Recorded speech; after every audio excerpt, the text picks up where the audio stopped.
Hey, everybody. Right down welcome. through the wire. Welcome to the Snark Tank Podcast, episode whatever this is. I have no idea, but you'll see this, so it won't matter. You'll see it in the bottom corner or the top corner or wherever wherever Spotify puts it. I don't know anymore. Wherever MySpace puts it. Yeah, wherever. Oh my God, wherever. MySpace. I forget the Friendster layout because I never used it. What's Friendster? That was the thing before MySpace. Yeah. Or I think it was simultaneous. I can't remember exactly what the situation You ever with heard Friendster of you ever heard of the Mexican MySpace? Amigos? No, it's called Moco Space. No fucking way. Moco? Yeah, Doesn't Moco. Moco mean I mean, as far as I knew, I thought it meant mucus, but yeah, like mocos on your face, like boogers. that's what I thought. Yeah. But, let me see if it still exists. Moco Space. Moco's more Mexican, so you probably don't know what the fuck we're talking about, Chris. Yeah, no. You're no probably way. like, I don't know, fucking. Dude. Speaking I of guess fucking, it's still an app. Speaking of Spanish out of the fucking blue, I was on the phone with my grandma's cousin. She is from rural Puerto Rico, so she's from very deep inland. If there's a deep inland in Puerto Rico, it's so fucking tiny. But she said, "Jugo de China." What is that? Orange juice? Yes. That is not orange juice at all. We were all on the and what made it crazy is that all of my relatives who were Puerto Rican on the phone, and we were all like, "What did you say?" Oh, that's funny. That's racist. How is it racist? Yeah, because it's like yellow juice. Well, I guess because a lot of oranges came from China. Sounds like and that. it's Mandarin. I guess like the Mandarin orange. Jugo de China. That's fucking funny as fuck. But Nobody she drinks Mandarin orange juice. But you know how there's orange like Mandarin chicken's like orange chicken. Well, I assume that's why they said it. Nonetheless, I was confused because Maybe. the worst Spanish speaker there in that call was me, and I know it's not that at all. And she was like, "What?" She was like, "What? That's how you say it." And she was like, "Como se dice?" And I was like, "How do you say it?" And I was like, "Tia, it's naranja." And she was like, "Yes, but like we say chinas." And I'm like, "What?" That is I look up if you look up Jugo de China, it is orange juice, without any confusion at all. It is orange juice, I guess, but I've never. It's like people saying disculpe instead of con permiso. It's like, what? People say that for real? Let me see. Okay. I mean, have you ever heard? I'm on Ask Reddit r/Ask Jeeves. Latin America. It says, "Have you ever heard of Jugo de China? In Puerto Rico, we refer to our orange juice as Jugo de China, and it's very rare to say Jugo de Naranja. Have you ever heard of this term before? And do you use somebody says in the Dominican Republic we call sweet oranges China and sour oranges naranja. That's so that's crazy. kind of I just never heard it like that. That's why we were all like in awe. We were like, "What are you talking about, Auntie?" Yeah, because that makes sense. In the U.S., the small sweet oranges are mandarins, and the larger ones are just oranges. So it is like more of a literal. They come from China, so you call it chinas. That's so interesting. We were all, the whole call went silent because none of us heard. Not to mention, she was a bit older. She's like my grandma's younger cousin. And then it's all like grandkids and like nieces and nephews. We were all like, "What are you talking about?" I think my grandmother used to say this, but it's been so long. Yeah, mine too. It's all right, Derek. You're perfectly fine the way you are, man. Sorry, let's stop having the Latin tank. Let's have the American tank, so you don't feel so you don't feel left out. My bad, bro. Can somebody make a Spanish version of the intro song? I don't even know how you would even do that. Yo soy. I don't even know. Yo soy es a muerto meme. Yeah, I don't think meme has a. Does meme have a? There's no way meme Absolutely has a translation. Not. Meme. Yeah, no, I'm sure it's just meme. meme. Meme or meme. Yeah, it would just be meme or something.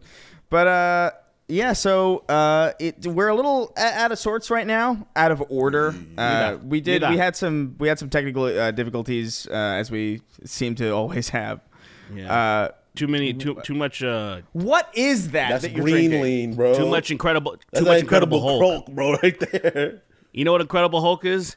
Henny Is and that- Hypno. You put the hypnotic, and then you put the Henny together, and you got yourself an Incredible Hulk, baby. Bro, That's not what you're drinking right now. Is that what you're drinking right now? No, he's drinking pre-workout or some shit. Is that like fucking Ecto Cooler? Yeah, it's my car's coolant. No, Nah, Ecto Cooler it's was real. lit. It's like a- Someone chugging Kool-Aid. Can you imagine? Just guzzling that Am I shit there crazy? inside Was- the freezer. wait, am I crazy? Was Ecto Cooler not green? It sounds like it would be green. It's Ecto. Ecto Cooler. Is it the green or blue? It was a high C. High C Ecto Cooler. I don't know. That Either one. green or blue. Yeah, it was green. Yeah. It looked exactly. It was a little bit more pale though. It was more like Nickelodeon slime than green okay. screen Bro. green. Yeah, I feel like this is dangerous because you could literally put a little bit of coolant in somebody's shit and they would have no idea. Somebody, of course you can do that. somebody, People are demons, you know. somebody in the community edit green screen his drink to be I don't know something. Make it something. Make it something that only you would find funny. So we're just baffled Like by a it. goblet of penises. Yeah. Make it like a million penis. Like a goblet full of But the cocks. penises came out of the Cocks, fucking. bro. It's like a shrimp cocktail, but it's dicks.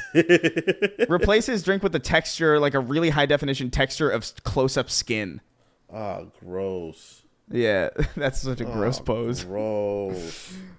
All right, fucking, what do we got? Skin. So, nobody that we're aware of has died yet. Although I'm sure tomorrow somebody important will die. Nobody we're aware So of. we're just going to save. Next episode's definitely going to be you said nothing happened this week, but something crazy happens. It always is that way. I think Joe Budden died, actually. No, Joe he's not dead. Budden? He's not dead. I've been checking. I have a heart monitor attached to Joe Budden just in case. Every time somebody tweets about him, I look at it just to make sure he's dead, but he's not dead yet. Do you ever hear about those kill switches or a dead man switch where like it was like The whistleblower type shit or what? yeah the idea of like someone's heart rate is attached to a thing and when it goes away Something like, activates. I don't know, a bomb file goes is off set or like an email goes out or something. That's so dumb. Is that saw real? one. Like is Well, that possible? I'd I assume don't- maybe if like you hook I them don't- up to it directly. No. See the thing about I don't the think thing the about heart thing is real. No, but that's what I mean. It's like it doesn't seem. It seems fantastical. It seems like a ridiculous thing, but also in comparison to some of the things that are currently real, things like AI art feel like AI like making perfect art to me feels a lot stranger than a heart rate monitor attached to an email address. Really? And yeah. And AI Because we making already a have woman's- we already have watches that are monitoring our heart rate all the time, and Right. I'm sure there's something you can do to trigger a response like that. Okay, it's not out of the realm of possibility, It's right? possible, I'll but it put- I'll seems put- a I'll little put it this way. exaggerated. I'll put it this way: I feel like Michael Reeves, if given like a month, could figure that out. Yeah, Yeah, You know, absolutely. like I don't- believe that. It doesn't seem out of the realm of possibility to me. Yeah, no, I agree that you could probably program something to where when there is no more pulse, it'll trigger to send something or whatever, something like that. Bro, I've seen videos of robots do obstacle courses, bro. That shit'll Yeah. fuck your night up. Oh, dude, Boston Dynamics, man, like they're It's gonna kill us all. Insane. Like I don't think that's ever gonna happen. Like the whole robots murdering us thing. Like, I think that's gonna probably be like, oh, there's gonna be no jobs for people that don't have like extremely specialized like fields. That's gonna what's happen. But like seeing a robot do obstacle course better than anyone you know can do it will fuck your night up. Robot obstacle course. Like I just just jumping mean- from board to board and then like jumping down something and then climbing up something. And it's like that's a robot. Great flips, perfect balance. And then other companies are making Boston Dynamic type robots, and then they're putting guns on them and shit. Of course. Because the military was salivating. It's oh, like, yes. fuck yeah, let's go. Did But you- they were did you like, see wait a that minute, one? if we don't send people, how are people gonna die? Did you guys see that one where it was literally it wasn't even like a fully souped up Boston Dynamics robot with a gun. It was just a gun with legs, and it was just running around. What? That is so No, insane Like to a me. Schoolhouse Like, Rock type gun where it's like a gun actually It with felt like- eyes and arms, like little squinty arms. Like, Well, I'm a gun. not like I eyes. It shoot doesn't have, like, people. Like singing one of the Jailhouse Rock songs. So I thought that's what you were doing. I'm just a gun. I just kill people. And I kill Texans won't put me down. You can carry us out in the open now because they did that law. And now a kid's gonna take me in school. Ooh. And the cops aren't going to come in there to help out because they're pussies. That really happened, man. Like, I forget about that sometimes because it feels like every week or like every, like, in the span of 3 weeks, some like earth-shattering thing happens, or like there's like 50,000 things happening every day, so it's hard to remember. But that feels like years ago. But it was like maybe 3 months, like if that even. It was like before the summer ended. It doesn't feel real to me, man. It feels unbelievable that the cops really didn't even go in there. That there were hundreds of them there. That's the thing that I don't with like. riot shields. They had like, riot shields. Imagine hundreds versus one bitch ass 18-year-old, and like that. It doesn't. My brain. That's why I feel like it does feel like ages, because it just seems like somebody made that shit up, because it's just too stupid. Because it's too stupid. Two of the most horrific ones that I remember personally happened. It was like the one in Buffalo where this guy with the N-word on his gun went around shooting people. And what made it funny is that people were trying to be like, it's not about racism. I'm like, bro, he had the N-word embroidered on his blade. You can't entertain those people. You can't even like the fact that argument reached more than maybe 3 people. People were like, yeah, it's you're making it smaller than what it is. It's just like, oh yeah, it's over. That's like the people. Lord's That's on like his way. Yeah, it's over. We're gonna lose. That's like people who are like, oh man, I didn't know Rage Against the Machine was so political. You know, like there's no reaching those people. Those are the Dunning-Kruger types. You just don't. You can't fuck with them. You can't fuck with them. The fact that there are more than 0 saddens me. That's all it is. It's just the fact that there's like someone, you can hear someone say that and you'll just be like, you're kidding, right? And they'll be like, no, what? Rage Against the Bulls on Parade? What is that about? It's like, it's about bulls. Are you listening to the? It's about having a parade. What are we talking about, dude? I thought they were a whimsical band singing about happy little bulls and robots.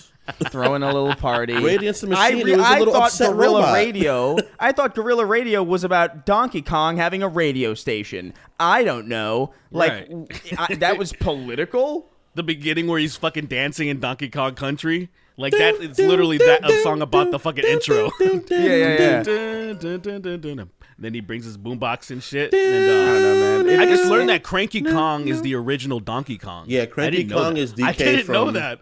Cranky Kong is DK from the Mario games. Yeah, I didn't know that. Oh, from like the first one? Yeah. And then Donkey Kong original... we know is Donkey Kong Jr. And then his baby's Junior. I gotta be real, I didn't know that. I didn't know that either. I just found that out just a little while ago. I had 64 and I opened a little manual and it said that. And I was like, oh shit. I was like, oh, that's crazy. Oh man, when I was about that age, I did not read those things. I just like, oh, the art's awesome, and I wouldn't read anything that it said. That was me with comics. I loved the in manuals. The beginning of my life. I would just like see pictures in comics, and then my uncle would like tell me that there are stories there, and I'm like, what's a story? If I look at these words and decipher them, it'll tell me a story. And I started reading comics at like 5 or 6. But for a long time, I didn't understand that you could like. I didn't understand a story could be conformed to you in any form other than you watching it for a little bit. That's the easiest way to absorb it. I remember being a kid and not being good at reading and certain things that I didn't understand, so it was hard to read comics. Like, I remember I knew the word hell, but I didn't know he will was HE''LL. So like, for example, I remember this guy Overkill in the Spawn comics. Oh my god! Where he's like, and he just has this one line where he just says he'll pay, and I didn't understand. I was like, what does hell pay mean? What does he mean? Like hell pay? I didn't get it. And then I had to be like explained. I'm like, oh, I'm a fucking idiot, dude. Like it was basically hard reading some stuff. Those were the good days, man. Just being like a stupid, like just dumb kid. Just stupid little fucking snot-nosed idiot. just not knowing anything and not understanding how stupid you are either. That's my really. That was my favorite part because I was like, I'm dumb, but like, whatever. I'm safe. I had that for a little bit, but I think I became very, very hyper aware of how limited my intelligence was, like, really early on. It was, like, very unfortunate. Because I feel like I had at least, like, another 4 to 5 years of being blissfully ignorant. And then just like, oh, you know, I can't grasp this because I literally am not ready. And I understand that. That sucks. That was me at, like, 9 when my grandpa passed. Like, that was, like, I was like, oh, things are going to change for real now. Yeah. Like when you experience that first, for me it was like when I was 7. So like when you have like that grow up moment, like too early, it's like it sucks because then you're just like you go to school and then everybody's like, I don't know what that is yet, and you're coping, and you're just sitting there being like, is this all there is? I remember being 7 years old in school and thinking like, is this all there is? I remember thinking that like as a child. I was never that grim. I was kind of just like, oh, things can change, and I can't change the fact that they're going to change.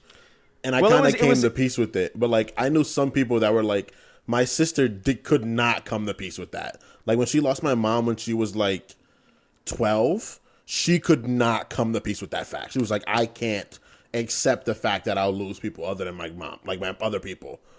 And it's just like, damn, bro, you're going to have a really hard life. That's fucking really hard life. And now my grandma's older and sick, and it's literally reappearing in her. Like, she's breaking down again. And it's like, yo, you got to deal with this, dude. You have kids. That's a really pivotal age for that to happen, though, to be fair. Like, 12 is crazy for that to happen. Like, because that's like right tough. Because that's when you're just brain is out of whack already. So like that's when the motors start running incorrect for you. So you just like go through because being a teenager, though, like teenagers suck. They are the worst. They're the worst state of a person as a teenager. Unless you stay shitty, then you could be a way worse adult than a teenager. But usually everyone is shitty-ish in their shittiest phase as a teenager, you know. And like having like as much as they suck, you got a lot going on at that period of time. Like there's a lot of patches and updates and then re-releases and then re-patches going through in that brain of a teenager, you know, like as much as I hate them and they annoy me, there's a lot going on. When you're a teenager, you are launch day Cyberpunk 2077. Yeah, and you're just like trying to make it, bro. You're bugging out, like things don't make sense. Nothing, bro. Why? But fucking backed up with cum, you know, like Cyberpunk, same shit, you know. Great analogy. I understand. I remember being just fucking confused that other people didn't understand what death was. Like that blew my mind. But I guess like 7 years old, you don't really think about that. But it was also like 2001. So then 9/11 happened immediately after. So I was like, oh, this is a bad place to be. Like this is not Dragon Ball Z whimsical. Like, ooh, I can get strong if I fight enough. Like this is just like a bad place. And you can get back home on Snake Way. That's crazy because your experience in 9/11 was fear. Mine was just upsetness. It's like, oh, mine wasn't on. fear. Mine wasn't fear. Mine wasn't fear. Mine was just like, wow, those are two pretty big whammies in a row. Also, like, I probably it took a while before I was comfortable going on a plane again. Like sincerely, because it was just like it was just very weird that was possible. I didn't Did brown people with turbans terrify you? No, it wasn't brown people. It was just the fact that was possible with a plane. Like I just didn't think that was. Fuck, bro. I feel like a terrible person. I feel like a terrible New Yorker absolutely. And American because I didn't give a flaming fuck about that. It has inconvenienced my life directly, so I was upset. I didn't give a shit. I didn't give a shit that the country was scared. I didn't give a shit that like people flew into this monument, this landmark, and it blew up. I was just like, come on, dude. Like, whatever. The only thing I did notice is that brown people got treated really badly for a while. That's one thing I noticed. Like, all of my like Middle Eastern friends. You call them Arabs? I love it. I love it. I called them that because that's what they used to refer to each other as, which is really terrible. But like they would all refer to each other like that. So I remember all of them getting treated really badly, and even as a little kid, I was just like, "He's from here. He's not gonna do anything to you. He plays dodgeball with me in class. Why are you calling him these mean things?" I don't think I had a concept that there was even like when I learned that had happened. I don't think I learned who did it. Like I don't think like anybody like said like, oh, it's these people for like my parents aren't ignorant assholes. That's why my dad sat me down and he was like, so there's war is real. I am in the military. You know, it's complicated out there. I can't remember the exact speech, but it was like he just like I just remember being like I was like Dragon Ball is fun, and then immediately like Chris, just so you know, there are people out there that will fly a plane into a building and kill people for no reason. They mean to hurt you, Chris. There are people out there that mean to harm you. It was I don't know, man. That was such a fucking weird, especially because we were in New York. Like I feel like it was like obviously less of it. Like if you're in Wyoming, you don't give a fuck, or maybe you extra care, like more than you should. If you're in Wyoming, you probably care more because you're probably it's such a tiny bubble. You think they're after you next. They got my white friends. Like the Pentagon, me next. They're gonna hit my farm. Even though we hate New York all the time and make fun of it, we hate city people, but like we're gonna pretend to care for this one moment, and just because it helps me be racist in a justifiable way. The most country people care the most about this metropolitan blue state. Yeah, dude. I mean, in New York now, it's funny. Like most people in New York just joke about it at this point. But yeah, I don't know.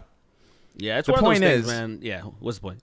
Well, the point is, there's a new sausage party, and that is the closest thing to 9/11. Whoa. Hey. Sausage Party 2 will hit harder than 9/11. Remember 9/11? The buildings look like weed sticks. Weed sticks. His brain is so cooked that he doesn't remember what a joint is. Weed sticks. Yo, can you hand me? Can you pass me over a weed stick? That is so gone. That's a vessel right there, man. That is. You remember those vessel. commercials? Do you remember those commercials of like the flat people on the couch? Yes. Yeah. That is that person. That's like, fucking bro, they had me afraid of smoking weed for a while, man. They had me for real scared because like most of my friends were smoking at like 13, and I was just like, oh, I ain't gonna do this, man. This shit crazy. And then I smoked, and I was like, I definitely felt weird, but like, I didn't deform. I didn't turn into a bedsheet person. Yeah, I just don't know who those commercials really. I was like, is this actually working on anyone?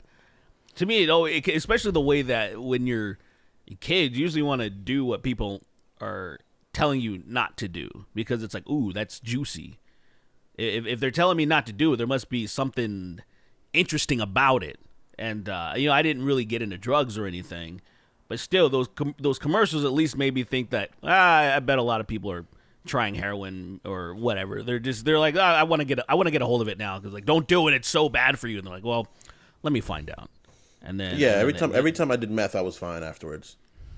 Yeah, I don't know if you're serious or not. The funny thing is my friends, like they heavily got into the punk scene because like in Orange County it made a huge resurgence, and some of them used. It's funny saying it. They used meth recreationally.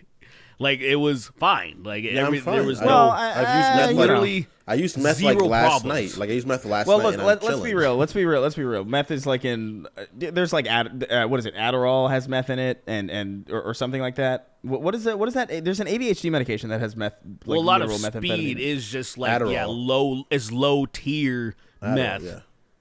Yeah. Adderall so is I mean, obviously though, probably shouldn't do meth.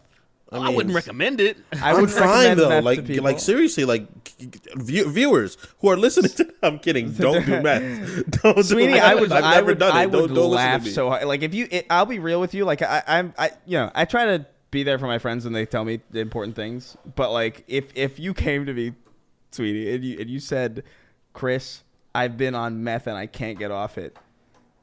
It would be difficult not to laugh at least a little bit. I would still help you because it'd be funny because you'd be like, when?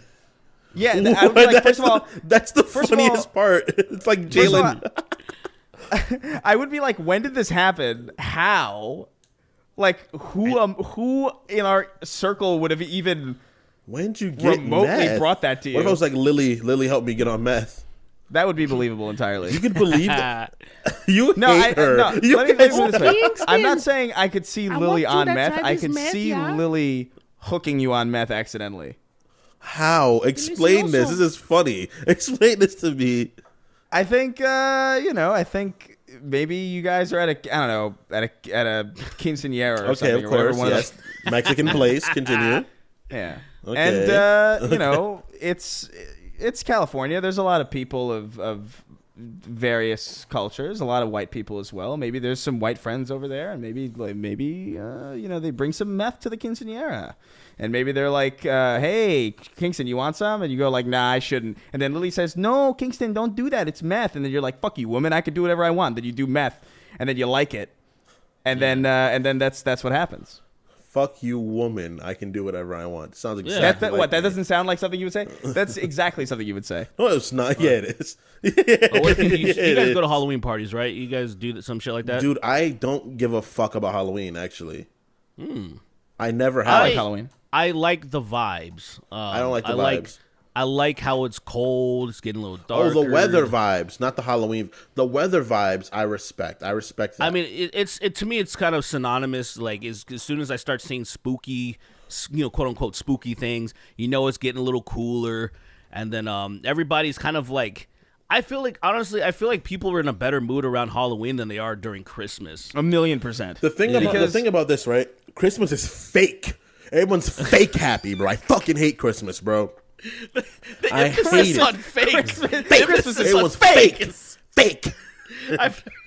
Fake. I was like, damn. That reminds me of do you remember when Dave Chappelle said the F slur in that one comedy special? He just shouts it. I think because I have a gap in my teeth, that's why. So the F you can start hearing it like a little fuse burning down before I say it. Christmas is fake. The thing about Christmas is this, right? I've worked in retail. We all did the retail grind during Christmas. And if you like Christmas, work retail one Christmas, you'll never feel the same about it again. You will never have that same love for Christmas ever again. Because I worked retail for maybe 6 Christmases in my life. When Christmas comes, they put on this fucking annoying ass Christmas records that blare month around. You have to hear this dumbass people speaking about this holiday that one isn't about Jesus' birth. It's about pagans butt fucking one another, which, hey, bro, that's a vibe. Try Let's it. go. Try it. Honestly, it's kind of a vibe. But it's just the fakest air. And then people come in and they're stressed because everyone is doing their last minute shopping. Everyone has so much shit to worry about. People are spending their last to make other people feel happy. It's a bunch of just shitty times for people. And then it's such a gross time of the year. Not to mention that Christmas becomes so material. I sound like such a fucking white grad student that's like, I fucking hate the consumerism, but I really, actually, for real, hate that part of Christmas, dude. Well, yeah, you should. You should. I Because a normal hate it, person dude. should not feel obligated. The idea of being obligated to get someone a gift already cancels it being a gift. And A gift is not fucking supposed to be obligation. So if you're one of those people that feels like you need to get somebody something, it's already kind of like, this isn't how a gift's supposed to work. A gift is supposed to be, when somebody receives a gift, right? They feel like happy thank that like, you. I appreciate wow, you got this for me. yeah, like you didn't have to do this. This makes it a gift. Otherwise, you're just kind of just giving somebody something You're just that they trading expected. shit. But the right, thing is, which is not but really. The thing is this, right? I Yeah, go respect ahead, go ahead. the idea of gift giving because I've met very few people that give gifts out of the kindness of their heart for real. Like, for real, they'll give you a gift because they just want you to be happy. Lily is one of those few humans I've met that genuinely gives gifts and does not care what she gets back. Yeah. She does, Right, but seeing and that's other how people, it's supposed to be. but seeing That is- other people just like, I'm getting you a gift simply because I know you're getting me a gift. And I want something and then, dude, people are so bad at giving gifts too. It's outrageous. The fact that I'm not going to name one of my friends who is really bad at giving gifts. I'm not going to name the friend. But the fact You can that say me, it's okay. It's not you. It's not you. You're half decent. You're at least half decent. I'm not have to. I don't give gifts. You're at least I don't even half-decent. bother. You've given me gifts before, and they're like, "Oh, thanks. At least I appreciate it." You know? I don't remember giving you a gift ever. That's insane. You gave me literally my Gohan that I have right back there, back in my room. But it's like, right. but it's like, this is not horrible. At least, thanks. But when people you know who've known you for years give you shitty gifts, you're like, yo, do you even know? I've known you for like 10 years. How'd you give me such a bad gift? It's mind blowing. And then but like, but wouldn't you rather see? That's why I would rather not receive anything from those people. Just you know what to do? If you're not gonna give gifts, just give money, bro. Be real. I don't hand even. me some cash. Hand me some I don't cash, bro. think. Look, I just feel like the idea of if we're doing is bullshit. If we're doing it, if that's the situation you're in, you know, if it's already happening. To me, it's like, look. If this is how I feel like everybody should approach it this way. If you have an abundance of money to actually give people stuff, why the fuck not? The problem is most people don't, so they're stressed the fuck out. So I say, don't fucking get me anything. If you can't afford it. It's literally like doing fucking charity. It's like donating to, causes. People donate what they have. They're not going to donate if they're fucking poor, if they're broke. So, like, don't do it. Take care of yourself. And literally, like, just showing up and hanging out with people, your loved ones, is good enough in my eyes. So what the hell is this whole shit when, like, say, people on their birthday, they get all bummed out. Oh, man, I didn't get anything. I'm like, why the fuck should you expect anything, bitch? Who are you? For me, I just want to chill, bro. I just want to chill. I want people that I care about to be around and have fun. I hate birthday parties in general. Like, I hate them. I hate having birthday parties. But every year, I don't like every year, there's always I'm like relaxing on my birthday. I'm having fun. You know, I'm playing video games. Everyone's leaving me the fuck alone. And then I go into my living room. There's a bunch of people there, and I'm like, hey, now I have to host. Yeah, I specifically go out of my way to be like, bro, I nothing. I just don't want. And I like something very small with just the homies. It's been like that the vast majority of my adult life. It's been nice, and I will accept gifts. I will, but the whole thing is only if you can. Like it's like if you, out of the kindness of your heart, you want to go out of your way. And I'm the same way. I want to do the same thing. But it's like if I'm fucking broke, dude, whatever. It's like I'm going to a wedding this weekend. My friend is not getting a wedding gift. He's not getting shit. The fact that I'm going to California is already good enough. Just to go to his fucking wedding, anyone that cares about you would understand that, Anyone that really cares about you would be like, my boy's on a tough time now. Like, the fact that he's even here, I appreciate, Yeah, but some people don't understand it. People just like, oh, you're not gonna give me anything? I would rather just hang with people, to be honest. Like, or like if I don't like giving people things typically, unless I think it's like funny, or like we've talked about it. For me, it's more like let me get you food or whatever. Let's go like that's like you can never go wrong for with me. Food. You can never go exactly. wrong That's to me. It's like that to me is a gift too. Like if anybody's like, yo, let me get you food, it's like absolutely yes, I will 100% appreciate this. But like I don't know, so many times I'll get like a gift or something, and it's just like I'm like, oh, I don't know where to fucking put this, or like it'll be just something that like or like. And I appreciate this most of the time because most of the people who give me things like that understand like what I would like, or it would be something that's like really fucking funny that I'm just like, absolutely, I want to put this up or whatever. But food is easy, like the easiest. You can't fuck up. You can't fuck up giving somebody food. No, absolutely. I think it's the only reason I don't have a bad reputation as a gift giver, because I give people food all the time. There you go. It's like let's go out to fucking lunch my treat or whatever. Hell it's yeah. Easy, bro. It's like, oh, I'm hungry. Easy. Like, oh, what are you in the mood for? I'm in the mood for this. Like, all right, bet, I got you. Yeah, that's it. Because most of the time it's like I don't know, shopping for other people's. Like I don't even know how to shop for me, really. Bro, like I have no fucking idea what I would want to buy outside of like the things that like the only thing I buy are groceries and like stuff that I need to continue to do my job, or like if I have an idea for like a video or something. You know what I mean? It's like it's never I buy a thing that's like specifically because like, ooh, I want this thing. Really? I mean, I haven't. Or it's rare. I definitely have like. I got myself a jacket a couple years ago that I was like, yes, I want that jacket because I like the way it looks. But that's it.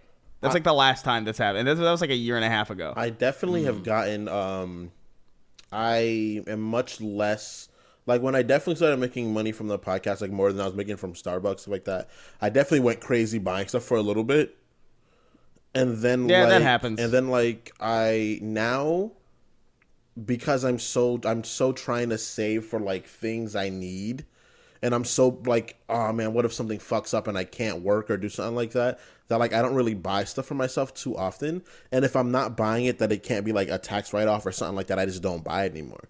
Like yesterday, I tweeted out like my roommates were watching Digimon, and we found out there's a new Digimon card game, and I was like, am I gonna do this?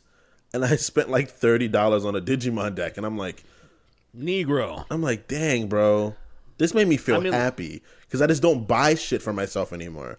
Because I just like nerd shit. That's all I like. Well, I'm literally got my lightsaber, but that was a gift from her. But like, I don't really buy things I want anymore, you know? Yeah. Unless I'm like streaming and I'm games, I guess, you know, I buy those. But I stream them usually. Yeah, but that's different. It's kind of related. Yeah. The joy of buying video games is entirely gone. Like I still like playing them, but that moment of like, ooh, I've got a new game, like that's entirely fucking that's dead in the water. It's like, oh, I'm excited to play that because I know I will. Because it's my job, and also because there's no way I won't be able to afford this. Unless something catastrophic, unless like something fucking insane. Like I would, in which case, that's the least of my problems anyway. You got a lot more to worry about than just simply that. Yeah. That's kind of like, honestly, like that's why the conversation about like video game, like prices of video games going up to like $70 or whatever, like it's difficult for me to take it super seriously because first of all, they're cheaper than they've ever been, really, like realistically speaking. Yeah, like they're not even just inflation wise, but I mean like literally, like I think Super Mario World went for like $90 in like 90s money, which is like fucking insane. Now I think it's like 140 something in today's money. So it's like that already to me is the thing. But like if you're really at a point where like you can't swing for this game that you want, there's probably more that you should be paying attention to. You know, not to, you know, I hate to sound callous. I hate to sound rude. It's not to sound callous, but like, if I couldn't afford a video game, like I wouldn't be thinking about it. You know what I mean? I would be like, fuck. Unless I was like a kid, you know, if you're a kid or you're in school, it's like, it always sucks to not be able, man, I don't have the new fucking console and everybody else does. This sucks. I remember that. But like, as an adult, man, I don't know, man, you gotta, there's way more. Well, it's also like, just have a little fucking, like the way that I do it, since I don't make money by playing video games, I have no reason to buy shit brand new.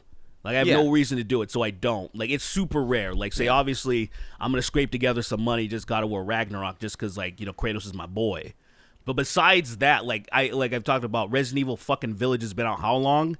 And I'm barely going to play it because the winter expansion. You know, I waited for it to, like, get it. I waited because I'm just like, you know what, dude? I love the Resident Evil franchise, but I can wait because I have more important things to do. And let's be real, every fucking gamer has a huge back catalog of shit that they're not fucking playing. Yeah, bro. Stupid big. It's wild because, like, I have thousands of games that I own that I haven't played. My back catalog is like it's so bad now, especially because I became a PC gamer as well, that I don't even know if I care anymore. Like, it's like some games that I know I'm gonna love, I'm just never gonna play, and I'm like okay with that now. I'm like, whatever. Like, well, I just got like, I'd love that game. Never you know, gonna that play Capcom it. Bumble, like Humble Bumble had that bundle. Like, you told me about that. You told me about that, and I bought all of them, and I have yet to play. I have yet to touch a single one. Like, I still got to look at Monster Hunter World. Like, I don't have time to play it. Yeah. I was actually, I saw there was a good deal on Final Fantasy VII Remake on Steam with, like, whatever else, something else was attached to it, like an expansion or something, and it was a good deal. And I thought about it. I'm like, there's no way I'm gonna play this. I barely have time to, like, I just started. I finally tried to beat Sleeping Dogs because I've had it for so many years on different consoles, and I have it on PC now, and I was like, dude, I have to beat this. People fucking talk about how good the game is. Let me try to finish it. Bro, Sleeping Dogs is so old. It's so old. That game is nearly 10 years old. Bro, is that 20? That's 2012, right? 2014. It's I think it's 14. It's something around. Yeah, it's hovering around early the 2010s, right? August 14th, 2012. This game came out. That game is officially over 10 years old now for real. And I keep trying, but then I get I get distracted. I tried again. I officially have given up forever. I just know I'm not gonna do it. That was Witcher 3 for me. Like I tried Witcher 3 so many times. I restarted that game like maybe 5 times, and then I got like maybe like 30 hours in. And then I put it down to play other things. And then I went back to it, and I was like, I don't remember where I was going. Right. I don't remember what I was doing. I'll have to start again. But it's like 30. I'm not gonna do 30 hours again. This is dead. I'm not gonna finish The Witcher 3. Sorry, dude. I can't do it. For me, that game got to a point where I couldn't put it down. Like it was like, oh, pretty good. I can't stop playing Witcher anymore, and I just beat the game. I couldn't stop. Like I wanted to. I wanted to play something else, and I couldn't. It just took over my mind. It's so easy for me to play something else because I always have these games that are very easy to jump back into. You know, like that, or that I've played so many times that I don't even have to pay full attention to them. I could just play while listening to. Oh, there's a new Devin Townsend album. I'm gonna pop on this game while I fucking listen to it because I can't listen to it while I'm playing Witcher because I need to pay full attention to it. It's just like this thing where it's like it's a time management thing more than anything. And it's just like I can't put another 30 hours back into The Witcher to get to the point where I am, only to probably put it down at the same place again. Like for instance, with Cyberpunk, right? I went through part of it in the beginning before and I never finished it. And then I recently just finished that game. Mind you, such a good story. Like, good story. Holy shit, it's a great story of a video game. But like, I remember just playing through it and I was like, I'm not really feeling it too much. And then like, I really started getting into the way I was building my character, and I went like really tech heavy. Like I had like quick hacking like through the ass. And it definitely made a lot of encounters way easier than they should have been, probably. Because I remember I fought. Spoiler alert, guys, who haven't beaten Cyberpunk. Sorry, I'm about to spoil for you. You fight Atom Smasher, and I short circuited him, and one of his arms blew up off, and I was just like, "That's crazy." Oh shit! I didn't know you could do that. And then I did Cyber Malfunction. And we just ran up on him and beat him up. I had a baseball bat. I had a golden baseball bat. And I beat him to death. And it was so fucking cool. And I was just like, I can't put down RPGs once I hit that point where I really feel like my character is way different from anything else. Like, I just can't put the game down. But a lot of other people, they're like, oh, I get lost, or I forget where I'm at. But for me, it's like, it'd be hard. I have to hate the RPG to put it down. Like, despise it. Yeah, no, for me, I have to love it to finish it. Like, so a lot of RPGs, most RPGs that I start, I don't finish because they start really strong, or they'll get to a point that's really good, and then it'll kind of like taper off, and I can't do it. I don't know what it is. Like Skyrim was one of those where it's like, I could get through this because this was so fucking crazy. It was Skyrim, Mass Effect 2, Fable 2. Just like these very specific games. Then like everything else that I would play would just be like, oh man, this is good, but it's not exactly what I want out of the. And I don't know. There's a bunch of stuff in my back catalog too. Like I'm starting. I jumped back into Dishonored 2 because it was like this one glaring hole where like, because I'd played Dishonored, I'd played Deathloop, I'd played Prey, and I was just like, oh, this is the one game from them I haven't finished. So I've been jumping back into that, and I've been playing that new the fucking rats. I gotta get that game. It looks really good. Plague Tale? Yeah, Plague Tale 2. I gotta get it. It's very good. I get it on PC though. On PC, okay. Because console has it's at 30 frames on console for some fucking reason. Yeah, I can't do that. I never played any of them. I felt like is like what the game is. Is it mostly like stealth? Yeah. It's a stealth game. If you don't like stealth games, you're not gonna like. The thing is, like, stealth is so underserved now. It's insane. Like Splinter Cell's gone. Fucking Metal Gear is gone. All of these stealth games are gone. The only stealth that is around anymore is like open world, like, oh, it's Far Cry, and you crouch in the grass, Like and there's that's stealth. it's like stealth games now are games that are open world with a stealth option. There's no longer stealth focused games. Like there's like stealth mechanics in other games, Yes, and it's like yes. but the actual stealth game is gone, and Plague Tale is like a full on proper like the new one. It's definitely more like encounter based. You can actually fight people in this one, the second one, but it's still like you should probably be using stealth. Is going to make it a better experience. It's still a stealth. It's a stealth game with combat mechanics. Yeah, now which is like the opposite of how other games are. It's like most games are like combat with stealth or open world with stealth. Right. Like it's almost like featuring like on like a track. It's like featuring stealth. Open world RPG exploration featuring stealth. It's like unless Little Wayne's track, then his Little Wayne's gonna be rapping the whole time. You're gonna be like, bro. Yeah. But he's gonna be rapping stealthily, so he's like really silent. You gotta really listen for him. Anyway, what the fuck were we talking about? Oh yeah, there's a new Sausage Party. Oh yeah, Sausage Party. Shit, that's where we were. God damn. That is where we were. It doesn't matter. Sure it's gonna be awesome. No one, I'm sure it's gonna be awesome. No one cares. Like that Who else movie is the- fucking sucked. Who's the cast? Who's it? I don't know. It's probably the same. Obviously, It's probably the same. Matthew Perry. Did the Winter the Oh yeah, Expansion Matthew come out? Perry. So I want to talk about this because I just learned about this like moments before we even like while we were on the call to talk about like what are we going to talk about today. This Matthew Perry shit came up and I can't not talk about it because this is the kind of thing that I will forget in a week unless we talk about it. Sure. So Matthew Perry wrote a book recently, and apparently there are a bunch of headlines about him talking shit on Keanu Reeves, and this is one of them. Matthew Perry takes aim at Keanu Reeves. And this is what he said in his book. Why is Heath Ledger dead, but Reeves still walks among us? And there's a bunch of other... Let me see if I can find... Because there's one that was a little bit more in-depth. Harsh. But it's like, what the fuck? And Like, what did he do, man? that's what I'm saying. It's like, I have to imagine Keanu Reeves is seeing this trending, and he's like, what? He's like Matthew Perry. Chandler? I've never spoken to him one time. Chandler, I met him he was in my house for some reason one time at a party. I know I didn't invite him.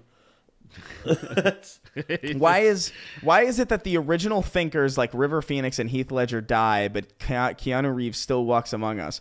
River was a better actor than me. I was funnier, but I certainly held my own in our scenes. No small feat when I look back decades later. So it's just like, it's not even about him. It's just like he randomly decides to just Sling a shot at someone that's just take a trying to shot at smoke a Keanu blunt Reeves. by themselves, bro.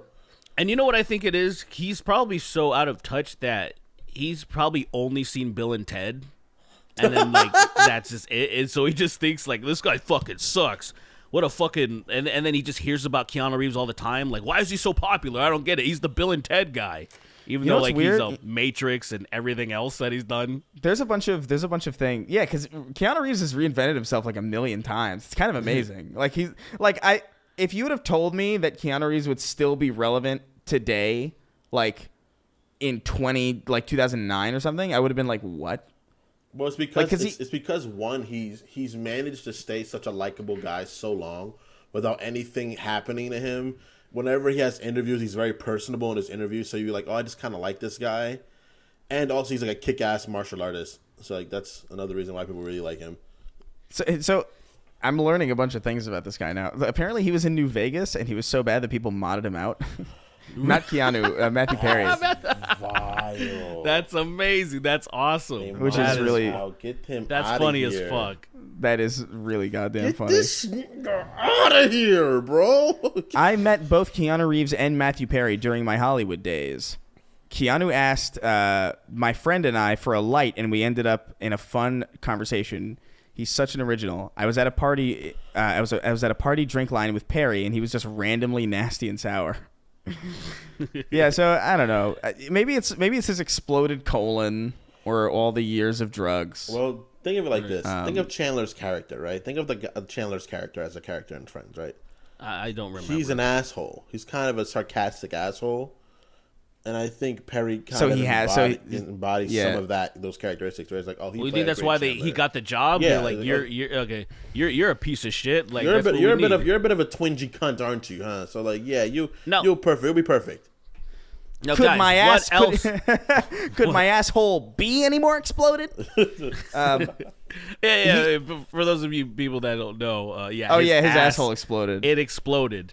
He was popping one too many fucking Oxycontin or something. Maybe that's why. Maybe that's why he's such an asshole, because he's overcompensating for the asshole that he lost. The lack of an asshole. He's like, if I'm not a dick, people might think I don't have an asshole, but I do. I have an ass. I have a real ass. You want to see my asshole? I have an asshole. I have a real asshole. You think Keanu Reeves put a bomb in his ass and that's why he's salty? Stop. Like, We gotta stop. Can you imagine? Keanu Reeves. Him and Matthew Perry were at a party once. And he was like, "Hey man, I'm practicing for this new movie John Wick. You want to see?" And Matthew Perry's like, "Sure, man." And he kicks him in the asshole so hard that it explodes. And Keanu's like, "Hey, we can keep quiet about this, right? It's not a big deal, right? Between friends." Kicked him in the asshole. And he's just been stewing with that resentment for years. The idea of kicking someone in the asshole is so outrageous, bro. So pinpoint accuracy that it splits his fucking pants and straight into his asshole. Right, so his shit explodes. His like a blade bursts like a water balloon all over the fucking floor, and he's just lying there crying. Whoa, sorry, man. All right, well, it's been good catching up, and then just leaves. He leaves Matthew Perry with his bleeding asshole on the ground of a fucking random party in Hollywood where no one else saw. That's it. No one's gonna believe him. Everyone's gonna be like, no, he did not do that, dude. He's like, he fucking kicked me in my asshole. It's like, no, he didn't, Matthew. Stop fucking lying. You're telling me Johnny Silverhand, like the fucking your breathtaking guy from E3 kicked you in the asshole in the middle of a Hollywood party, exploded your colon, and then left without saying anything? I don't believe Johnny that. Silverhand. Yeah, yes, right, dude. Johnny Silverhand would absolutely kick someone. That's why I changed it immediately. Dude, there are several characters in video games that I've met that are like, oh, this guy's kind of a dick, you know? Johnny Silverhand takes the cake for the most dickhead person I've ever encountered in a video game. Like, I don't know about that, just a dickhead, bro. I don't know, but I don't know. What about you play the Telltale Walking Dead series? Oh my god, fucking Duck's dad. Not Duck's Duck. dad. No, not Kitty. No, yeah, Duck. Duck's the biggest guy. Bro. When I killed Duck, when I killed Duck on stream, I said quack, Duck? quack. Yeah, I killed him. He got bit. Yeah, you can shoot him. You mean later? I thought you meant like you didn't save him. Oh no, I saved him. I said Kenny was an asshole until the end when that school kid got hurt. And he actually stayed with him like a G, and then Kenny got away, and you guys actually got away. Well, he dies. Kenny dies still too. No, Kenny takes takes what you call later. it. He didn't have to die. He takes Clementine, and it's him. It's Clementine, the Hispanic dude, Kenny, and the wife. But I shot Duck in the face. Duck is sitting there against a tree, and you shoot him in the fucking head. He's like, man. He's like Affleck, and then he just, bam, Affleck, bitch, bam, Affleck. And he starts turning into a zombie, and before he dies, he says Affleck. Then he like jumps at you, and Lee puts his fucking boot on his head and blows his brains out. Just squishes it slowly. And then fucking what you call it? And your then new name. Kenny's like, "What'd you do that for, Lee?" And Lee slaps him with a gun and fucks Kenny's wife. Yeah. Slaps him. His life was pretty stacked, man. Your new name is P King, buddy. I wasn't even Pow! Pow! He shoots him 18 times. He wastes all of his ammo. He wastes all the bullets, just like bullets. He just turns Duck into fucking paper mache for no reason. Now, Clem, I just needed to make sure he was actually dead. Okay. I want to play those games. I own all of them, but I haven't played them all. That's another thing. Dude, I think they're so fun to do on stream or play with people. Oh, they are, yeah. Yeah, like that. Like yourself, I mean, sure, they're fun, but whenever I played them, I'd be playing with people, and I wasn't even, dude. I got so far from what I was saying. The fucking that one chick's dad. The guy that has the heart attack. Oh, I flattened that nigga's head, bro. I mean, dang, I said that word. Dang it. But I said it. Dang it. Damn it. You lasted a while. Man. Damn it, dude. I went weeks without saying it. But it doesn't even count, really, because, like, 2 of those episodes are lost. So, like, it doesn't even really count that much. Yeah, Dude, so nobody even knows. So he was getting mad and he had a heart attack. And I was like, yo, I'm killing him. And the daughter was like, don't kill my dad. I was like, if you try to stop me, I'll kill you. And then she left the camp because she steals the RV eventually. Because I threatened to murder her. Fuck that bitch, bro. The funniest I thing I saw her that dad game so quick, it's crazy. So like, I think it was Kenny that I can't remember. I think it was Kenny Kenny that dropped. convinces you. Like, No, I did it. Oh no. Well, like, so I didn't. So I was trying to save the motherfucker, right? I was giving him resuscitation. I was like pounding, and then the funniest fucking thing. I think my game glitched because I think it was Kenny or whoever drops the brick on his head, right? Kills him, and the game, his head is gone. And his like he's around. still fucking pumping. He's still trying to pump him while he has no head. So I'm trying to resuscitate him like for a good like 5 That's seconds. awesome. That's Swap the model out. That's when you swap the model out at the wrong time. That's when you get sick. stuck in the You get stuck in the House of the Cannibals, right? Yeah. Dude, can you save him? Can he like not die? No, because he's a racist. He's like I don't always think- attacking you because you're I don't- black. I think he he- punches I think- you and you almost get left behind. He is doomed to die. I think either you can kill him or Kenny kills him. Yeah, Like I don't think there's any other like outcome. But I don't know, man. His daughter got really mad. How did we get and I was here like, again? I'll kill How- I you have too. no. Because he said Dickhead like characters. he was the biggest dickhead, and I was like, I think I that don't know, guy. man. Who do you think I beats hated him Johnny? so Johnny's much. an asshole, bro. I think. Have you ever played Spyro the Dragon? Yes, but a long time ago. I ago. didn't play. There's I a didn't play the character- remastered. There's a character in that game. I think his name is Moneybags, and he literally his whole purpose is to block you from entering the next level until you have enough gems. Mind you, his world is under threat. And he's sitting there. He's not even like a hired goon by the bad guys. He's just this guy who like he sees you trying to do hero shit, and he's like, it's a shame that everybody's gonna die soon. If only you had fucking 14 gems. Perhaps then maybe I'd let you pass. And he's just like a stingy motherfucker. Like I forgot about this until I played like those remasters a couple years ago. I was like, this is one of the most evil characters I've ever seen. Like in anything, like for no reason. Could you imagine? That's like Spider-Man trying to save lives and Venom just getting in his way while he's doing it. Yeah, Just not letting him do it. Just like, nah, man, I'm not. He just grabs him, pushes him back. Nope. The thing that makes it so egregious is this character is clearly mobile enough to get to all these different realms, and everywhere around him there are gems. So he's imagine going out of your way to visit an exotic location specifically to block heroes from progressing so they can collect gems for you, even though they're very approachable and very, very abundant in the world. Like it's a wild. That character sucks. That's actually a cool like little list to compile, like the most like dickhead. That should be our next episode. We should go. We should really think about it. That would be a good idea. Go over the most, and we put it on like we tweet it out. We all retweet it, and we need to get like a poll of the most dickheadish characters of all time. Yeah.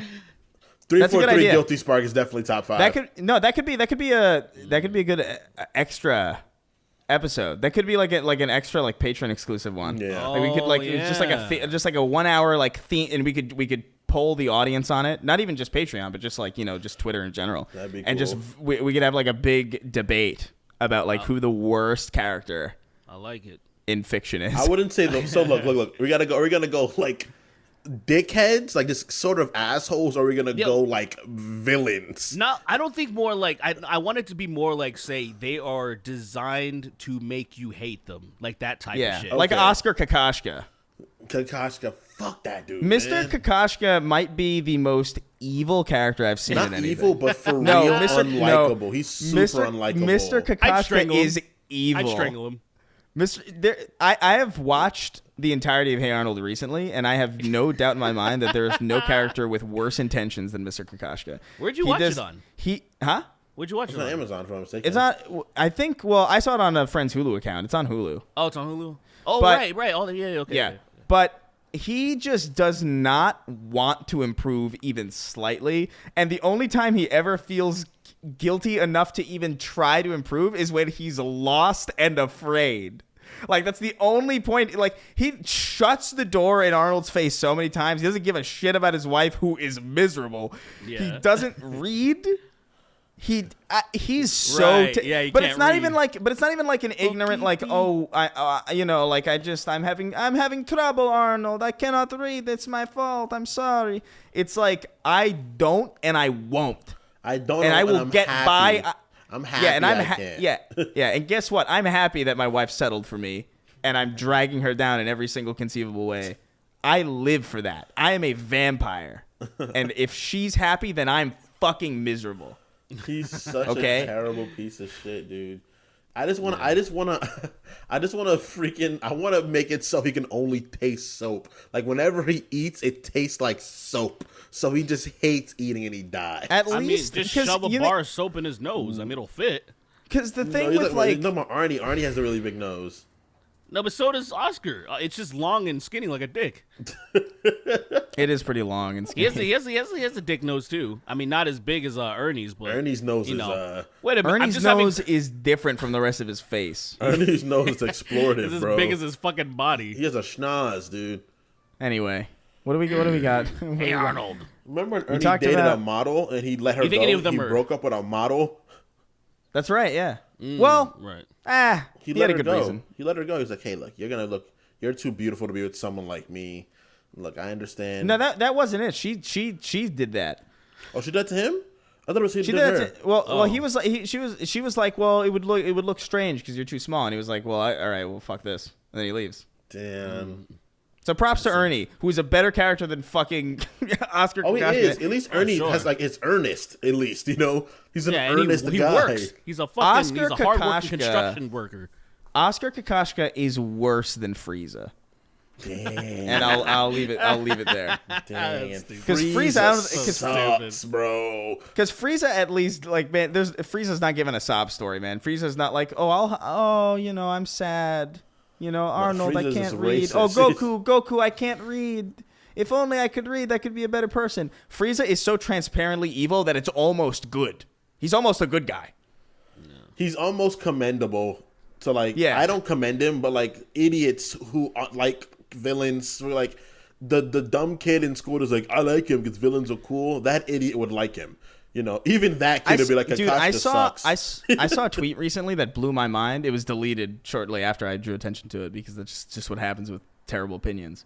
But, like, somebody was like, I wish I could remember the exact verbiage of it, but it was somebody talking about how, like, people need to stop liking villains when the villains are racist or homophobic or like basically all these villainous things. And it's like, that's what a villain is. Yeah. Like that's an instrument. Liking a villain isn't like, oh, I would love to have tea with this person and I think they're a good person. Liking right. a villain is about, like, wow, what a good antagonist that you really like to root against. Or for sometimes because of what they bring to the story. Or for sometimes because it's fun to watch him. Oh, yeah, it's fun to bring the story. I understand. But it's the thing is that there are so many people out here in this world that are mentally ill that really like these villains for the dumb reason of, like, oh, that's actually cool. I like how cool this guy is for being that. Because we know. They're in the minority. We know, right? We 100% know that no one out here is really rooting for Frieza because of his racist tendencies. We're like, oh, fuck Frieza, he's a dickhead, But it is cool to see what he brings to the story sometimes, He may go Super Saiyan, stuff like that. But though they're not a large majority, they're not a large majority of people, there are those fucking stumble fucks out there that can't tie their shoes that are like, yeah, Frieza's awesome. I like when he calls them monkey. Like, they exist. They're not a huge crowd, but they exist. That person's dumb for saying that, though. I feel like that's more like anti-heroes that people miss the point of. You know what I mean? Oh, where definitely. It's like, oh, like, I love Rick. Or like, oh man, I love Walter White is such a good person. I love Punisher. Like, he's so cool. I like Cops and Punisher, and it's like, Punisher kills cops.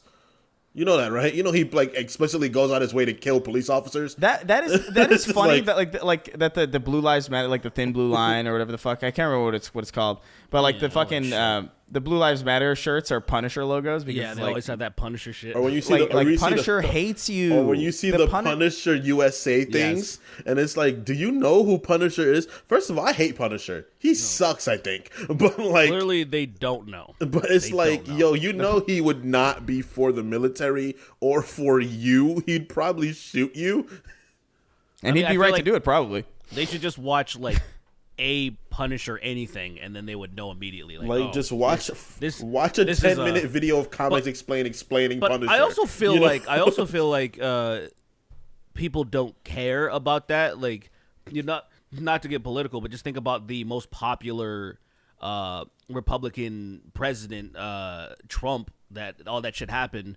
Who he actually represents, a rich guy that has no connection to his actual constituents. It's mental illness. It's people being incapable of understanding what they're viewing. It's just one of those things that's just weird to me. I'm like, why would you like this guy when he represents everything that you actually hate and you are not a part of? So it's like, I understand why those Punisher things can happen too. They just, for some reason, they just attach themselves to it, even though it makes zero sense. That was the whole point of the whole Watchmen thing. Is like the Watchmen show is like all these fucking Confederate asshole dickheads using Rorschach masks, and it's like, do y'all know who Rorschach was? Like what? I guess have fun, man. They are cool masks. It's just what happens. There's just a deep hypocrisy in most politics in general, and I find it hard to reconcile with any of it because it's so strange to me that someone could. It's like whenever somebody goes like, "Oh, I just want small government." It's like, well, that's not true because there's no such thing. Like there's a difference between like, it's like, oh, I want small government in the sense of I want the government to be corporations instead. Is really what it is. You know what I mean? It's like there's no such thing. There's no actual small government people. That's libertarians. Those are the real like actual like small government people. And they're crazy too. just normal conservatives. As well. But just like normal conservatives who are like, yeah, maybe sodomy should be illegal. It's like that's small. That's not small government at all, bro. Are you kidding? You want to make something illegal on a nation's side? That's just a different type of big government. It's like I don't know. It's just. There's all sorts of fucking it's just hypocrisies all over the place. They're talking without they're just saying shit. They're regurgitating information they don't understand. But like, I don't even blame. It's like it reminds me of. Sorry, this reminds me a lot of like when the abortion stuff was happening and people were like, oh well, it's not a baby yet, but it will be a baby. Like, so if you abort, then you are still coming in. You are still severing a life, and it's like, all right, well. How does that to me is like that's a brilliant, line of reasoning for a pedophile who's like, oh yeah, well they'll be an adult one day. Andrew Schultz literally said that exactly. He said that exactly during his stand-up, and I was like, that's a bit forward, but also, who's Andrew Schultz? Oh, the comedian guy. Yeah, and I was just like, oh man. Oh, did he say that? He said that literally exactly. That is really but that's so real. I think I saw it like written. I saw it written somewhere, so I can't take credit for it. But yeah, right. That's a real like, oh, that's fucking. That is true. That's the argument, dude. People want to use stupid arguments. The thing is that these stupid arguments can always be redirected in a fucking even stupider way. That's true. Yeah, it's like a ping pong game. It's like. You don't want to do this because God doesn't want me to do this. It's like, well, God doesn't want me to do this. If you read the book, women shouldn't be showing their faces, unless they're married, right? And it's like, where is it like, oh, in this book that you don't even fucking know, you're going to argue these things for God. You don't know the book you're arguing about. Well, that's, I can't. That's what, like, we keep talking about. I brought up Dunning-Kruger earlier because that is I've had to say this a few times and then I stopped because of, like, these people, you can't reason with them. They think they know, but like, say, I know, I used to be a religious person. I made it a point to, with a podcast I used to listen to, which is funny because this guy ended up debating Sargon of Akkad at one of the MythCons, the 2016 one or whatever. Mm-hmm. This guy's name's Thomas Smith. And I would listen to his podcast where he literally just went through the entire Bible, and then he started doing the Quran, where you go through it so you can stop being like, oh, I actually know what's in this thing. And it's insane when you read it. And that's the whole point of it. So when I say things like, that whole abortion argument, life begins when you draw your first breath. It says it in the Bible. So please stop using the Bible as a thing about these babies and shit, because at the end of the day, God doesn't give a shit about babies. As a matter of fact, he drowned them all. Like, let's just be honest about this. It's like one of those things where you can't talk to these people about these certain things because, like I said, it's Dunning-Kruger. They think they know, or they claim to know, and then you're like, well, what do you do with that? It just stops. It's like I saw this one interesting argument. It was a Reddit thread where he said I was having an argument with a guy that said he outran the cops, a helicopter, while it was raining and stuff, and he cooled down his body. So then the helicopter couldn't pick him up on infrared. And the guy said, and to himself, he's like, well, even though to be able to cool your body off that much, you would die to escape infrared. He said to the guy, well, what about your motorcycle's engine? And then the guy said, well, they can only detect organic heat signatures. And then after that, he's like, I can't, there's nothing, I can't talk to this guy. Because he's just saying just saying things that aren't real, like that are. They can only track organic. Can you imagine that? Organic. And this is what this guy. It's not even like a real distinction. It's not even like no, it's really not at all. It's heat. You can't. That's like sci-fi stuff. Artificial heat versus organic heat. Are you serious? Heat is heat.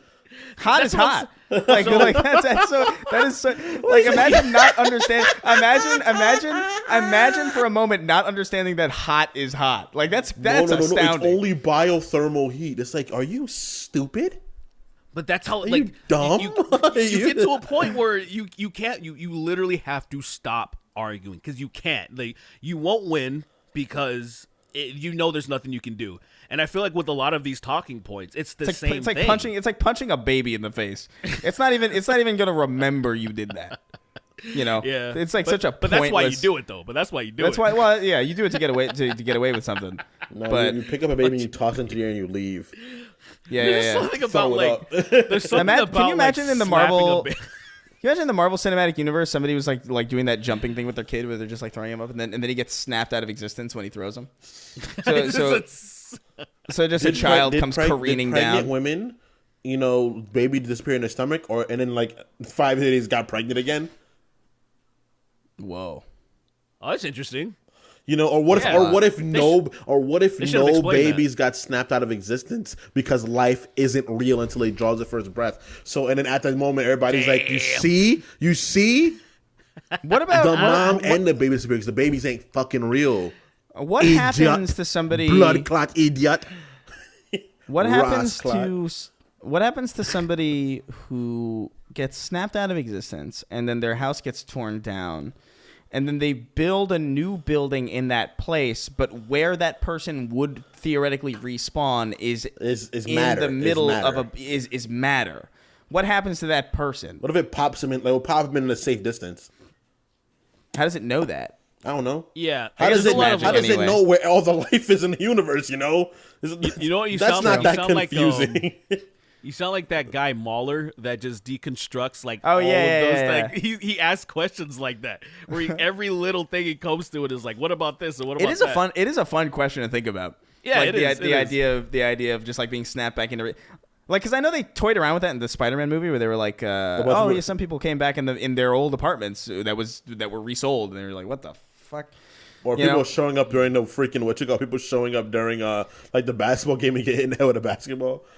Yeah. Imagine imagine that. All them years later, you remarried, you got a new kid and shit, and all of a sudden your fucking wife just comes back. Or what's the worst or the weirdest part is that you come back younger than your younger brother.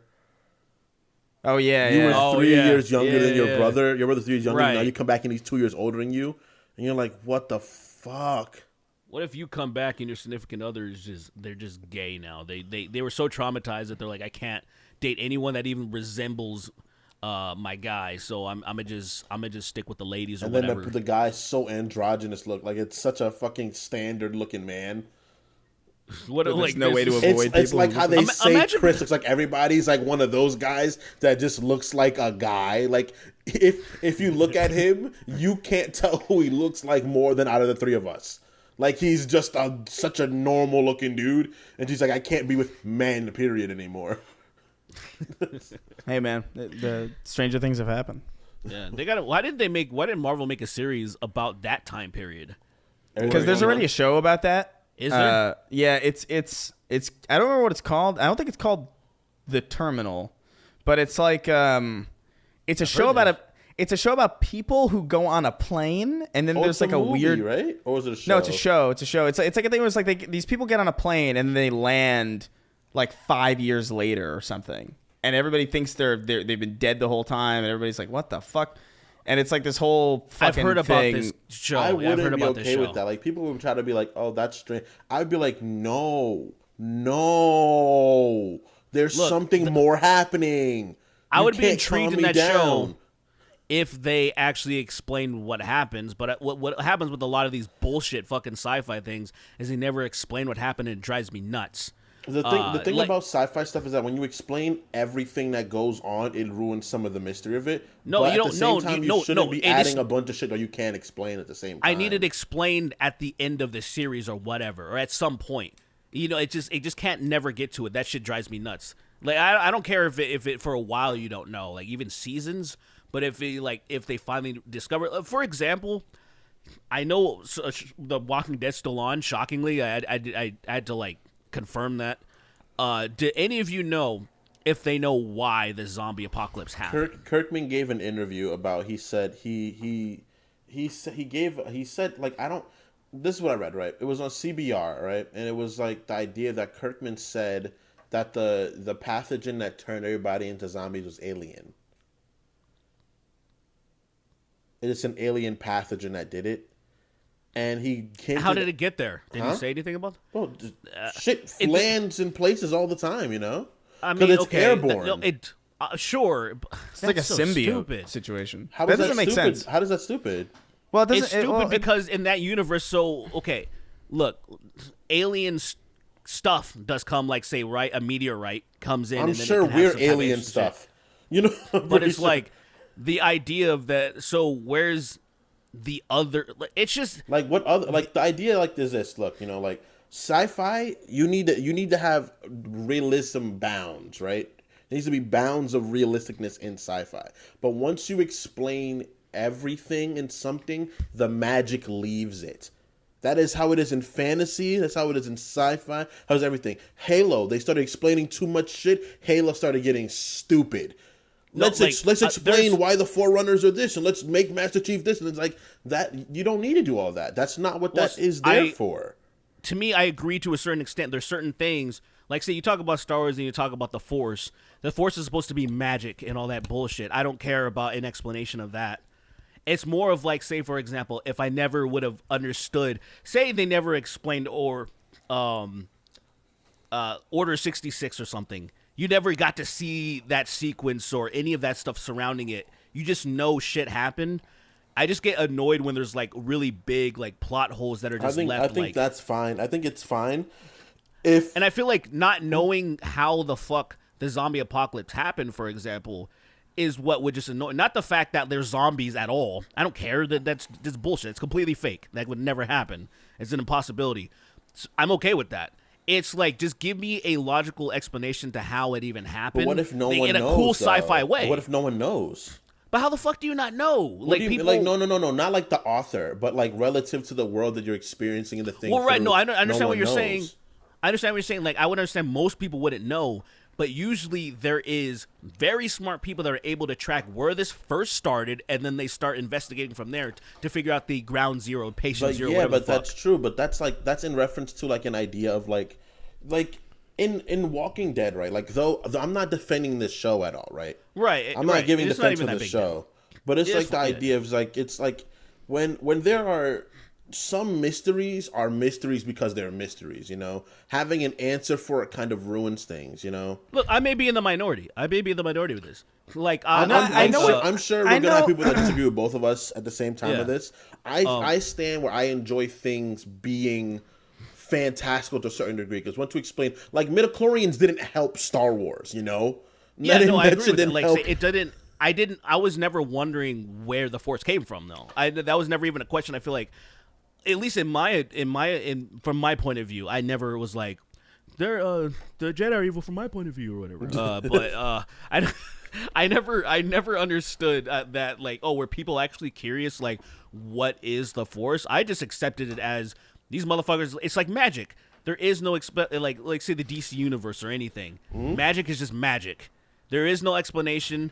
It would be nice, maybe it would be cool but it doesn't need it. It's just like, it's just magic. Magic is magic. It's just a thing. Yeah. It's called magic, and I'm like, fine, fair enough.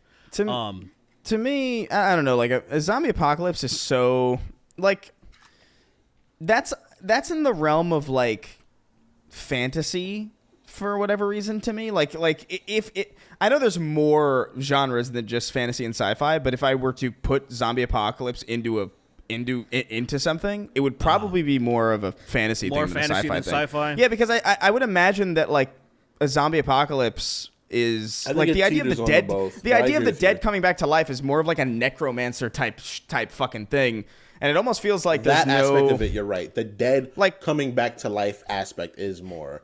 yeah. So You're to right. me, it's like I was never really curious about, like, how the zombie apocalypse started, because, like, those questions never get answered in these things, and whenever they do, it's always, like, wildly unsatisfying. It's always like some fucking, like, ooh, there's a virus and it got out, and or it's like rabies, or like even in the Last of Us where they're like, it's a fucking fungus, and it's like the fungus. It's cool to distinguish the look of the zombies, I guess, but it's not in and of itself all that fucking interesting. It's Yeah. I don't know. Like, I think it's one of those things where it's like, I want to know why there are Halos, but I don't want to know everything about the Forerunners. people that made them. Yeah, like, you know what I mean? Like, there's room for mystery, and there's room for See, but you know, explanations. it's also interesting, though, because people were, for example, were really upset that in Mass Effect 3 that people didn't know about the Reapers unless you fucking bought the DLCs. So, like, in the fucking main game, in the vanilla, you didn't know what the fuck happened or where they came from. It was like, what's this? Which Yeah, people were really fucking just what the fuck, what is happening? That I would argue, though, because it's sci-fi and because there are so many means in that universe to get information, it's a little bit, and because you spend most of your time in that universe uncovering things, Yeah. like it makes a little bit more sense to be off-put by that than not knowing where the zombie apocalypse started, because realistically in universe, if a zombie apocalypse like that happened just one day out of nowhere, it would be really fucking unlikely that anyone would have any clue of how that started, or how even could you? where, That's the thing. I was or even feeling how more to like, track well, that down. some government entities, because there's like, I feel like there's some people that would be protected in any type of doomsday scenario. Just thinking of, like, it logically, there would be a lot of like protected classes. But in the context of what the one is for the one we're talking about, there's no protection from it. I feel like it's Once almost better to something go is like a airborne, Joker. it's like- over. I feel like It's I game. feel like the best way to go about a zombie apocalypse storyline is probably like a Joker type scenario where there's different people with like really strong predictions of what's happening. Yeah, There's really strong reasons for why they believe this thing happened, and they each have like things that might go to that might reinforce their point or whatever. But like at the end of the day, people still kind of don't know. Yeah, I'm I'm actually okay with that too. But that show is terrible. That's by the way. I don't want to fucking. yeah. We're not defend defending Walking Dead. It went on too It's long. though. interesting that now I thought about it because I'm watching a lot of trash TV just to put on the side of when I'm playing something. But I thought about, hey, maybe I'll take this opportunity to actually see what the hell is happening in that, because I fell off around the time Glenn got he got beat up? He got bashed. And I feel like he that's got when Joel. everyone stopped watching the show, because that's when I stopped. Simply because of how shocked I was. Joel in Last of Us Part 2, he got That Glenn, Glenn, essentially. yeah. That's Yeah, okay, Glenn. So, Yeah. So that I watched. Around after that, I was like, okay, this guy, because the show seemed pretty popular. Because I would go to conventions and there would be 10,000 fucking, what's that guy's name? Something with an Zombie? N? Negan? What? Negan. Yeah, the N-word. Oh, right. Yeah. Zombie? Because I was thinking about like the conventions that I would go to, and there would always be like a Walking Dead booth, and there would be like people dressed as zombies. Yeah. Like around, like they would have them at E3 or like PAX or whatever. They would always be there. And yeah, there was that character Zombie that Zombie. You don't remember Zombie from The Walking Dead? I don't know, man. It's that show. I fell off way before. Like I fell off like season 3.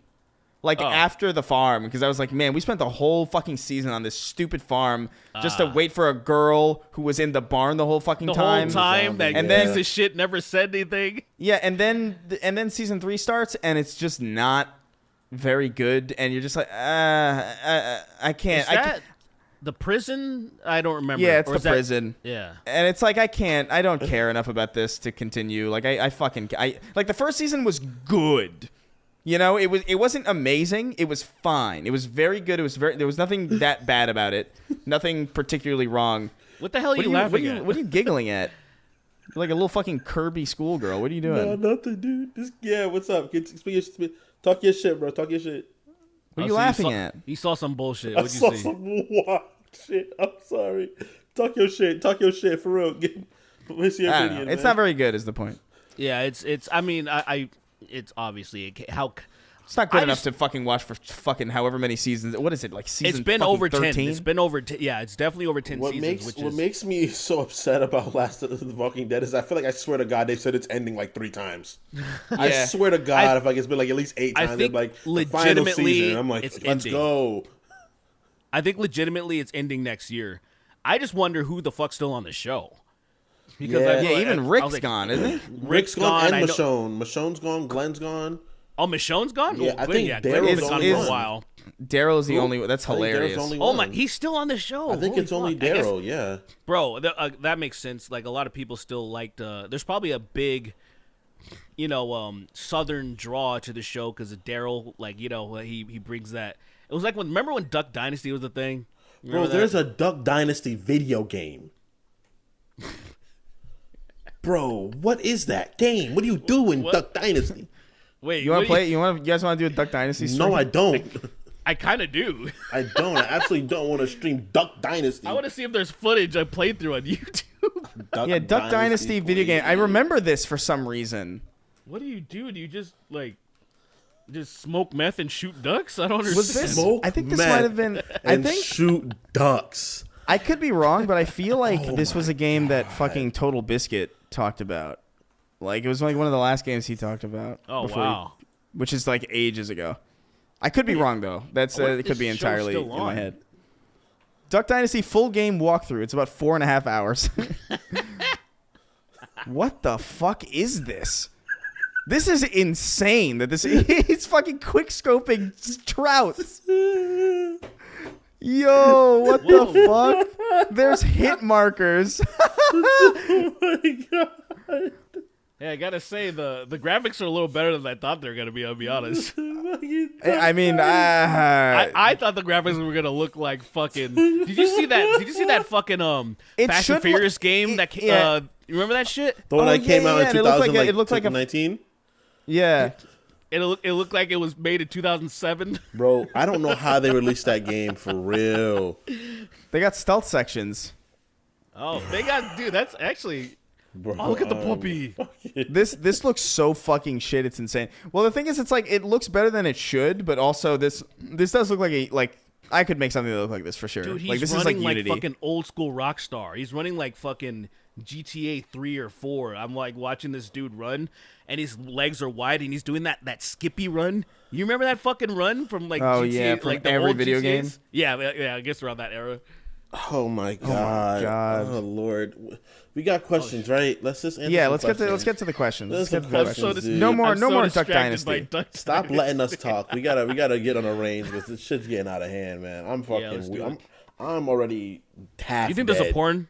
Think there's a porn called Dick Dynasty? Okay, so hold on. Okay, yeah. Before we continue, Walking Dead future spinoffs. Even though The Walking Dead season 12 isn't happening, we haven't seen the last of all of the show's characters, as there are multiple spin-offs in development. Oh my God, they're still going. The first, The Walking Dead Dead City, we'll see Maggie and Negan take on New York City. So correct me if I'm wrong. Wait. But Maggie's the old lady. No, Maggie's the one was Glenn's wife. Yeah, Maggie, I'm pretty sure is Glenn's wife, from what I remember. Carol was the old lady. Carol, yeah. Right. They're working together now? Yeah, because they all started. Imagine getting that cucked.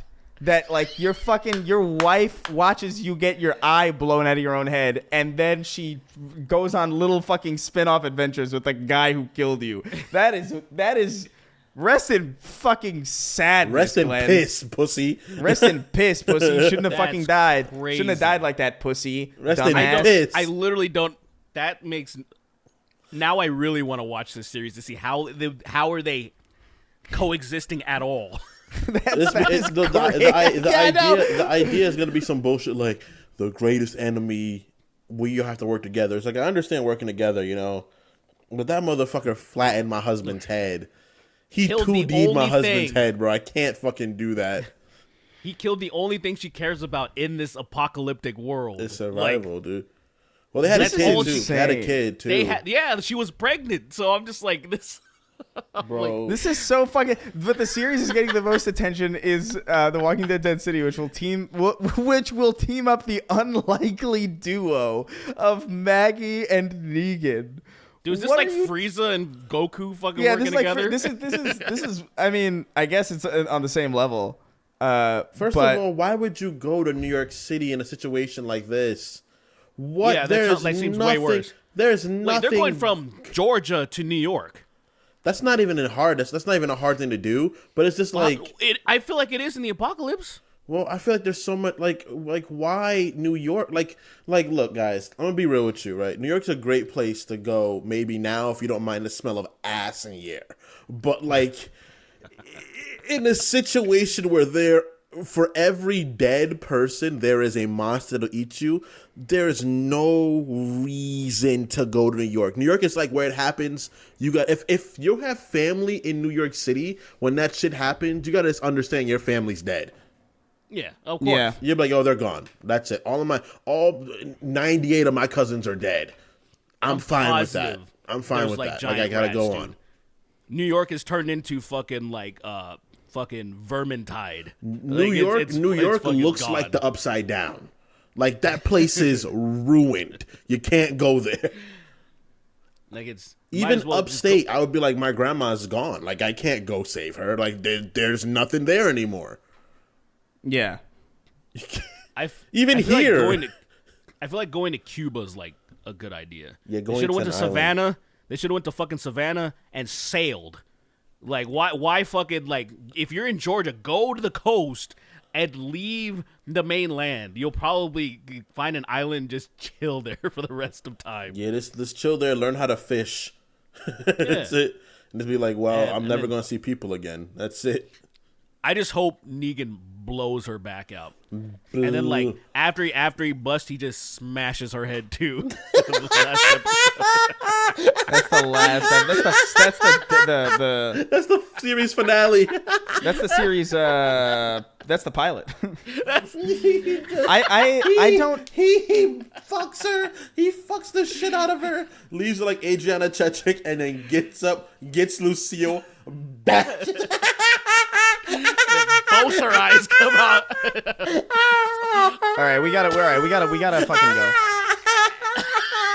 I wanted to talk about this little Bayonetta thing, but like, right. But we'll get to it. We'll get to it. Okay. By next week, I'm sure there'll be more to say. I might Bro, make a you video look like on you're it. Actually, cooking in your room, dude. You look like you're literally being cooked right now. Yeah, you look like there's fog in your like red toxic fog. Dude, he's got the fucking zombie spores coming in his. Yeah, that's what it looks like. It looks like those sections in The Last of Us where you're like going through the spores. Ellie, put your mask on, Ellie. I don't need it, Jail or Joel. I said jail. Jail. I don't need it, Jail. That's not a bad name for a person if detached from the fact that, you know. Shut up. He's like those white girls like good Spanish names. They had different meanings. Chlamydia. It's like, what the fuck are you talking about, dude? My name is Jail. Chlamydia. It means with God within. It's like, shut up. My name is Jail, and I hope I don't get my head bashed in. I tell you what.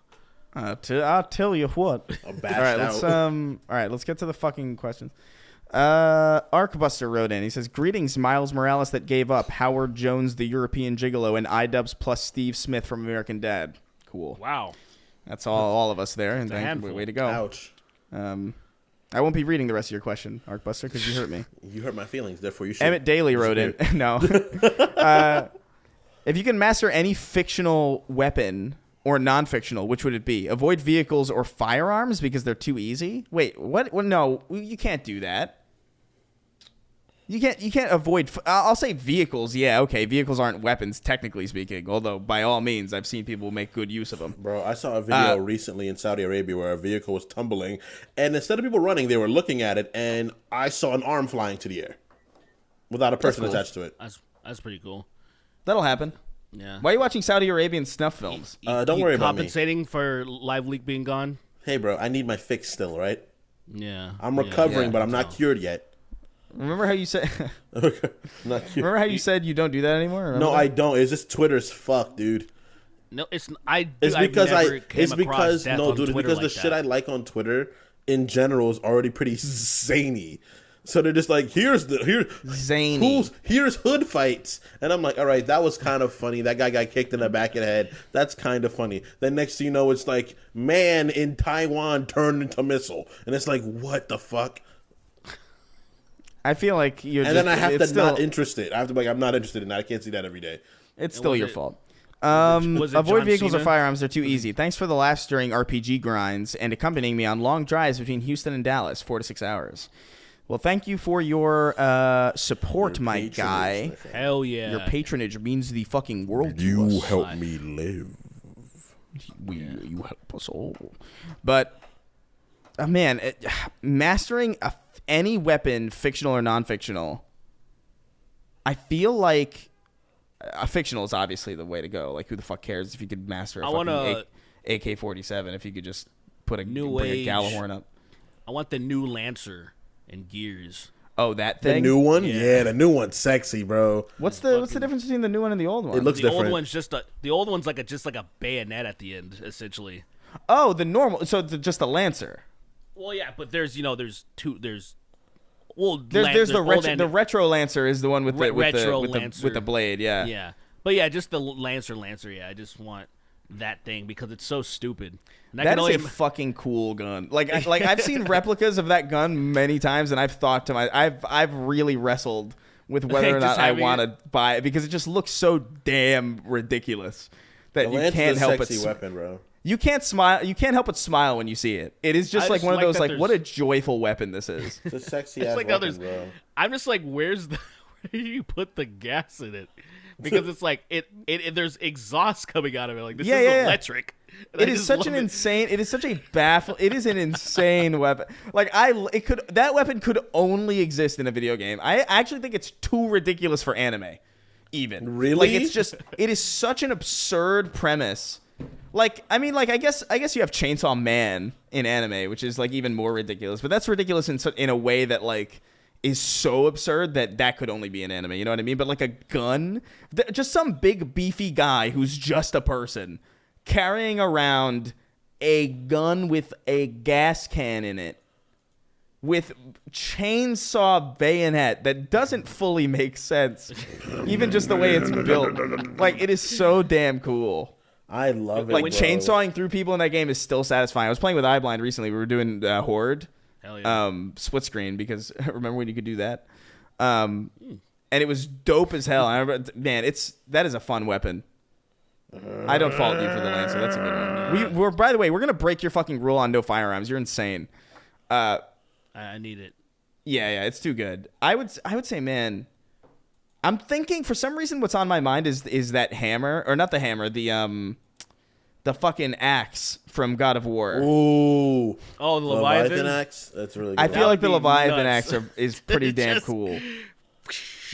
That'd be amazing. Yeah, or the Blades of Chaos. Honestly, both of those are pretty The fucking. Blade of Honestly, Chaos would be awesome, but Yeah. it makes another thing that makes zero sense how it works. What, yeah. weapons with chains on them? It's just like how they. Well, if you look at them resting, the chains are probably like 3 feet long, and then they just somehow literally magic, right? Become like 20 feet long.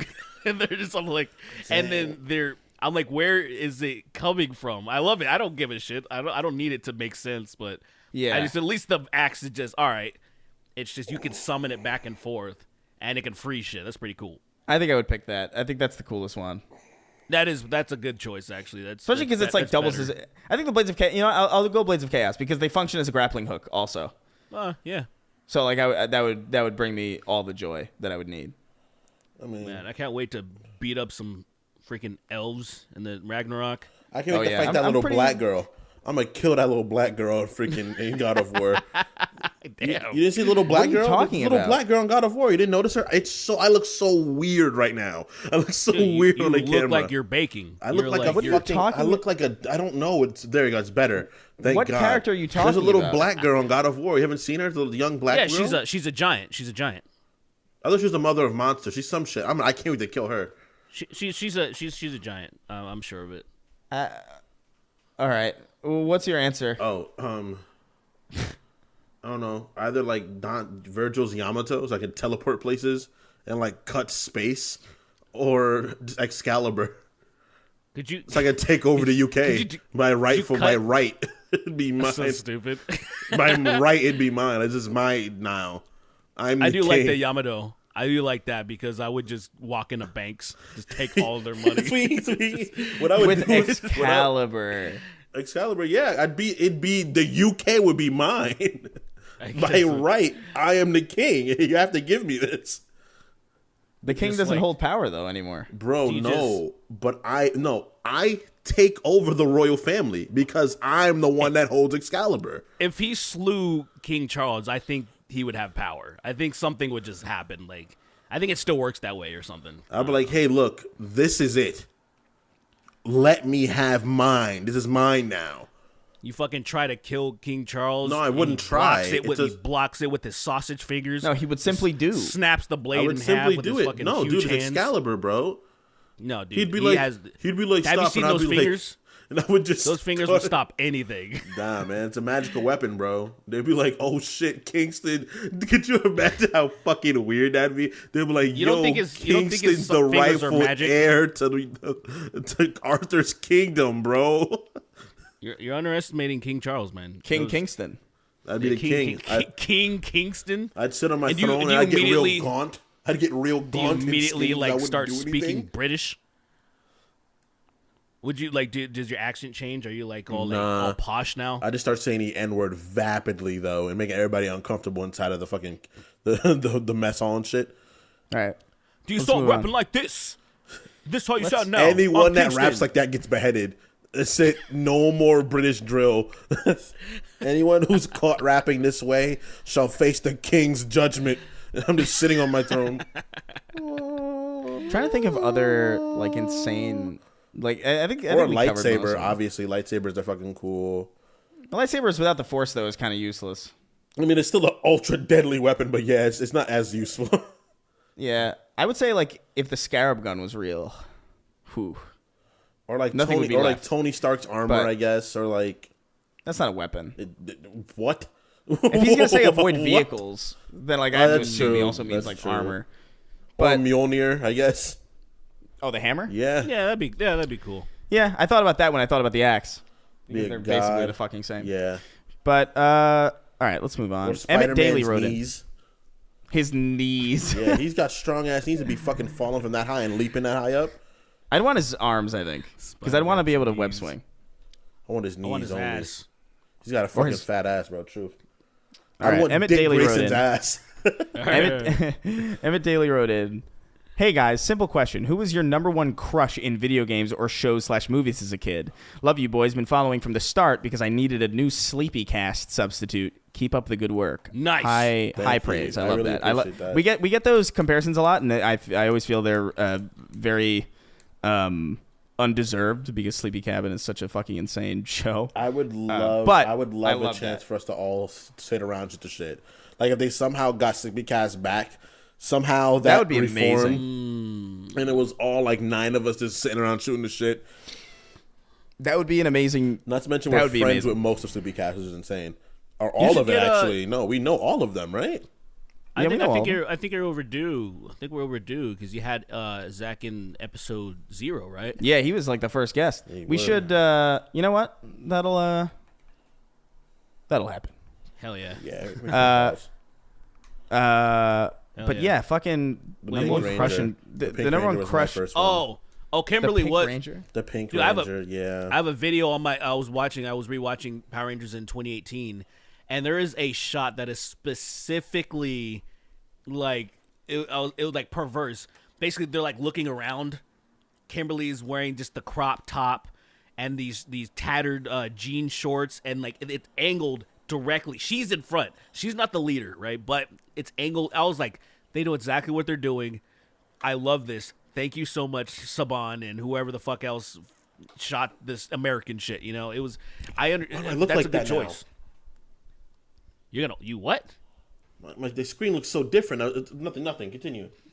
Oh, it's because you're done. You're not cooking anymore. You literally did your 400 degrees for 20 minutes. So scared. Continue talking. Yeah. I don't know why you derailed this just to talk about your fucking screen. But yeah, Pink Ranger, that was a good one as a kid. I need to watch this again because Hocus Pocus 2 just came out recently, right? And I haven't seen the original one. Oh my god.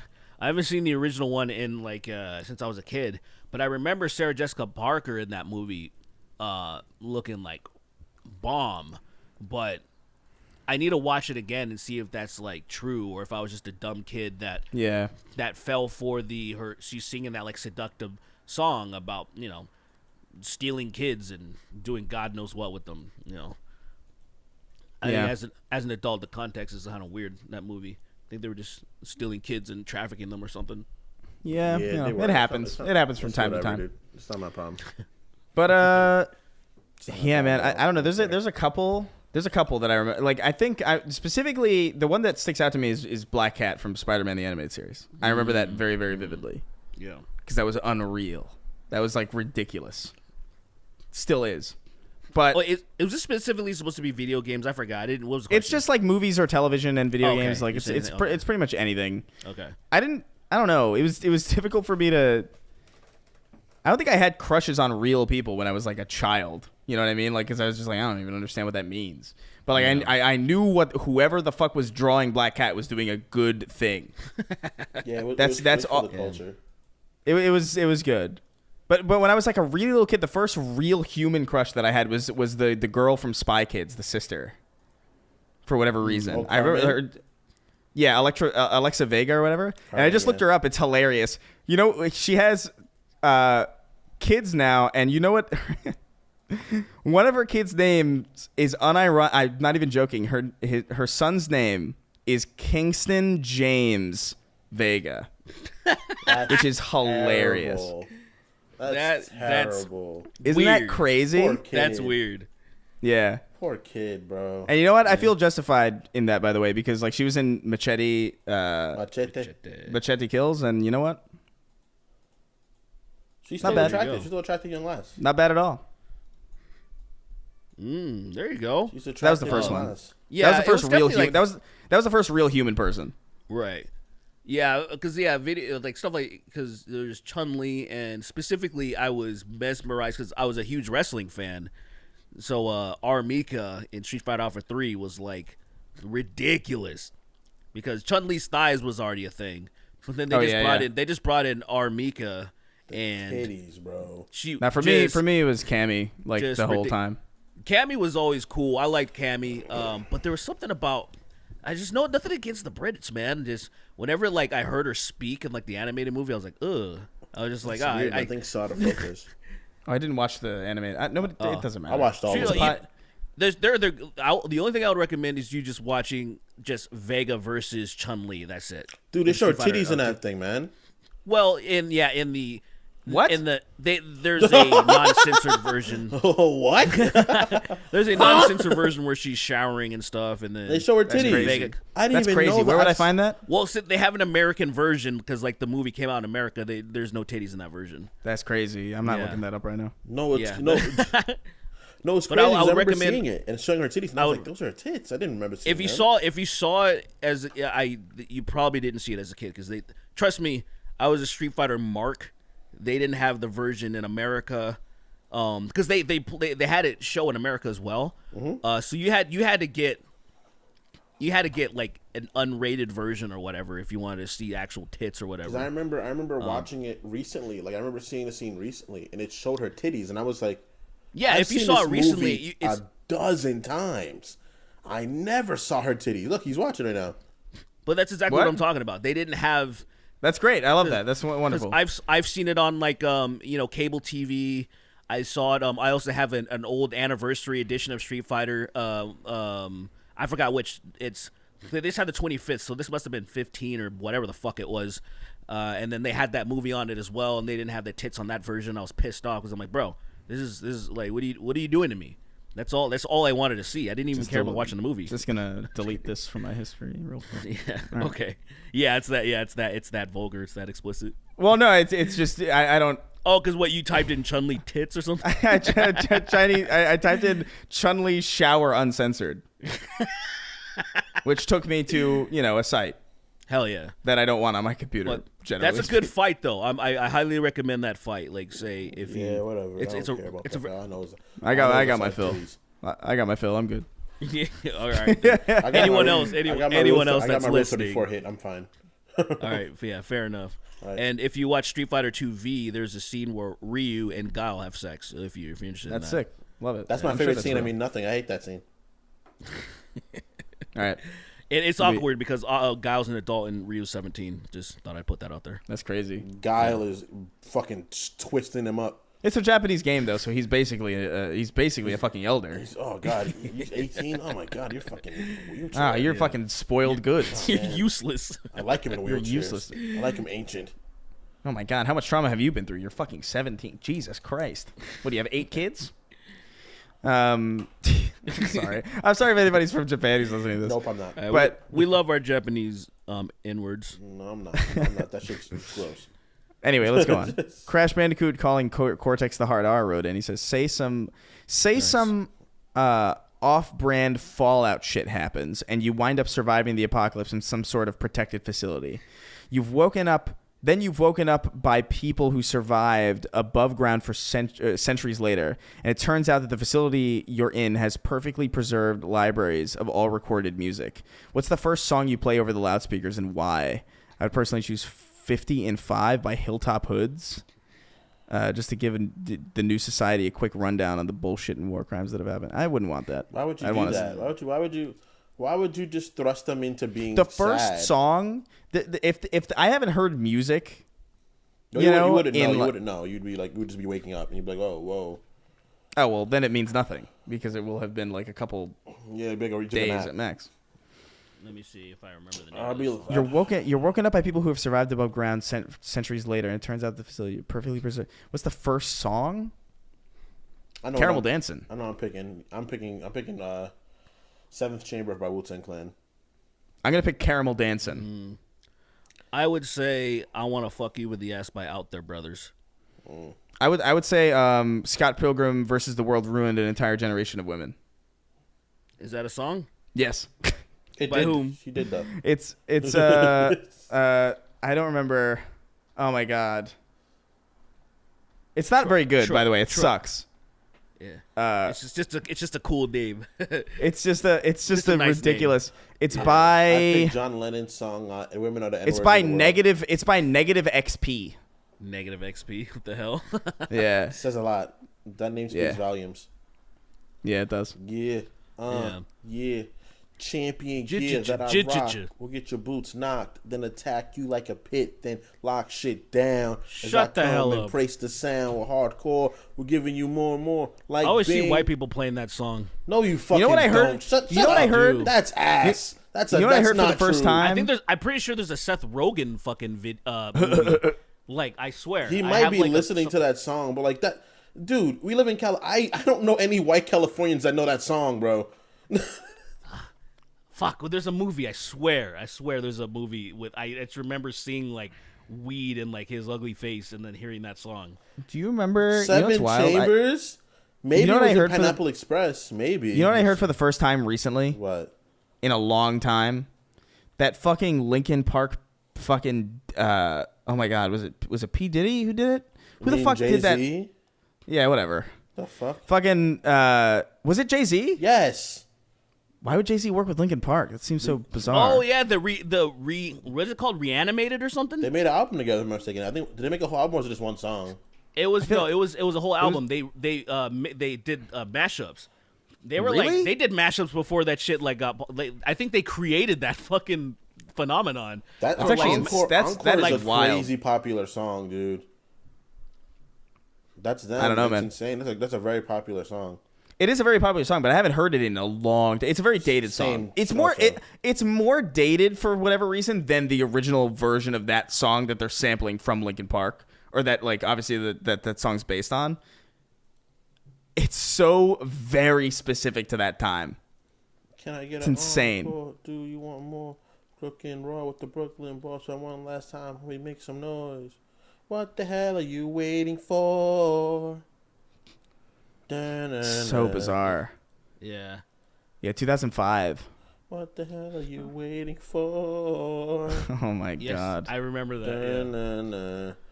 I used to like Linkin Park I've a lot when I become was little. so gay. I've All right, become last- so come. I can feel you come when I must come. We are all just come. Those are the lyrics. I'm waking up to ass full of cum. All I right. slap my Brie Larson dick and took I method drink acting some too cum. far and metamorphosized into an actual lake sturgeon, wrote in. Say, greetings, devious Chris. Wait, what is it? Devious Doris, Delicious Dweeny, and Dastardly Derek. Well, that's not fair. What if Jar Jar Binks had been voiced by Keith David instead? That would have been fire. Misa Jar Jar. Misa Annie, you must get out of Misa here. actually a Sith Lord. I hate that. I hate that theory. Dude, It bothers me it's so a deeply. prevalent I theory, love- man, and it makes Hey, sense. it's good. It And actually makes sense. But that's what I don't like about it is that it makes sense. sense. It shouldn't. That would be like, how would I even say this? It's the thing. It feels so loose that it can't be, but at the same time, it makes so much sense that it might have actually been. You know, like I feel like George Lucas dropped the ball by not claiming it to be so. I would if I were George Lucas, I would have been like, yes, that's what I meant the entire time. And all of a sudden, he's back on top as being like a fucking genius. Everyone that gave him shit about Jar Jar Okay. and all this other stuff, all of a sudden, Let's- people were like, I'm sorry, I apologize. The definition of back on top is very loose. Then he makes Howard the Duck Part 2. Then he makes, what else did he do? I don't remember. I'm actually astounded they haven't made a Howard the Duck movie yet. he's gonna be in next Guardians. The holiday special? Well, yes, Wait, and what? also the movie. Wait. Say again? What? He's gonna be in There's the next a- there's Guardians a- movie. Yeah, there's a Guardians holiday special. That, I don't know. I don't want Yeah, that. that's what I thought your reaction would be. It's a reasonable reaction. It's like, all right. It's funny because it harkens back to the time in the Marvel Comics where Thanos let Gamora celebrate Christmas when she was a kid. What? That's riveting. real. That's like when Doctor Doom was crying at 9/11 or something. Where Bro, it's like, I have that. I own that comic, bro. That comic is worth a lot of money. I own the Ultimate Collection with that comic in it, and it's worth like a few $1,000s. that's crazy. And I got it, and I was reading it, and I was just like, Doctor Doom, how many times have you tried to take ultimate power? Whatever, dude. Yeah, 9/11 serious. Oh my god, this is so funny. Bastion Head Joel is the last guy. Last question here. Nice. He says, "Hey howdy, hey lads, and potential lass." Don't know what that means. Maybe What did you guys think of Telltale's rise and fall? I really loved their interpretation of Batman and how they handled Borderlands, with Wolf Among Us being one of my favorite games ever. What have your experiences with Telltale been like? I just totally skipped my mind, but we were just talking about The Walking Dead earlier, Right. Just Love that by game. sheer fucking coincidence. But I only played The Walking Dead season 1. I tried that 400-day thing. It was like the it wasn't the season 2, but it was like that weird interstitial game they did in between it. Yeah. And I was like, I don't care. Yeah, I never and so played I didn't. that. didn't fuck with it. I played a little bit of Wolf Among Us, and I was like, yeah, this is better, but like, Telltale's game engine's fucking horrible. Like it is silly, and I love it. And it's crazy because it doesn't need to do anything other than just play animations. You know, there's no physics, there's no nothing. But I think that's what makes it so charming. Like, I like Telltale games, honestly. Like, as much as they're like kind of shit, I think they're fun. You know, I think they're fun as fuck. Because there's a jank to them for sure. They're not like, I'm not playing a Telltale game for like fucking mechanics, you know? I'm playing it to an experience, and that experience is fine, you know? It's like me, like I shit on fucking Death Stranding all the time for it barely being a video game and more of a simulator. But that's what you're playing it for, you know? You're playing it for the interaction between you and the terrain. So I enjoy what Telltale games are, you know, even though it's kind of silly. Because, you know, there's fucking dragging, starting off an encounter, and you're looking at the floor and the zombies coming at you, and you got to get your fucking thing over them and focus it to shoot them. Like, that's silly, but that's a good time. Yeah, I mean, they're okay. Yeah, I've had fun playing whatever. Played a little bit of the Batman. I even played that Game of Thrones thing that never actually finished. I think. Oh yeah, that's right. I forgot they had a Game of Thrones thing, and then the show got worse. Yeah, and then it was nobody based wanted... on the Red Wedding, the first episode or whatever. And then I was like, oh, it's interesting, and then it just never materialized. I'm like, oh, yeah. all then right. Then the company got fucking shut down. Yeah, that's why I never played the last season of The Walking Dead, because at the time they were going through some bullshit. Yeah. And, yeah. So I think for me it was just the episodic content. Like I didn't like. I still don't really like. I don't like episodic content in the form of video games. I don't, because a full-length video game is already by itself episodic. Because you'll pick them up and then you'll put them down. You'll pick them up or there'll be chapters or something, right? Where it's like, okay. Yeah. But, just playing the first episode of something and then like, oh, the next one will be out in a couple months. And it's like, I don't know if I care to wait that long to experience all. Like, I feel like those games would have been better off just being released as one big, like, game as opposed to just this weird kind of partial release. Or I get what they were doing. They were trying to mimic TV, but that works for TV because TV is passive and you're not going to be distracted by like a million other things immediately. And so to me, I was just like, oh, The Walking Dead season 2 is out. Yeah, I mean, yeah, if that's fair, because I didn't play the games. I only played them when they were readily available. Right, exactly. Yeah, so yeah, I understand what you mean by that. Yeah, I didn't.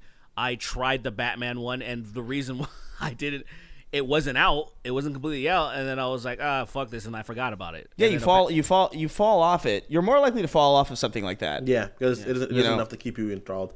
I don't know. I enjoyed it for what it was. I definitely didn't play him when he released, obviously, because I wasn't fucking doing that. Yeah, that's most people. That's why that company doesn't exist anymore. Because all of us had this exact same experience. But no, The Wolf Among Us is coming out too. It's back. No, well, they're not back though. Oh, that's that Telltale game. is gone. Telltale is gone. Like they don't exist. They're bringing that game back.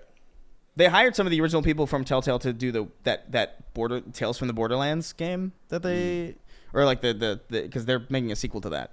And I think Wolf Among Us is coming back, but that's going to be handled by the new Telltale, which is like a bunch of new people.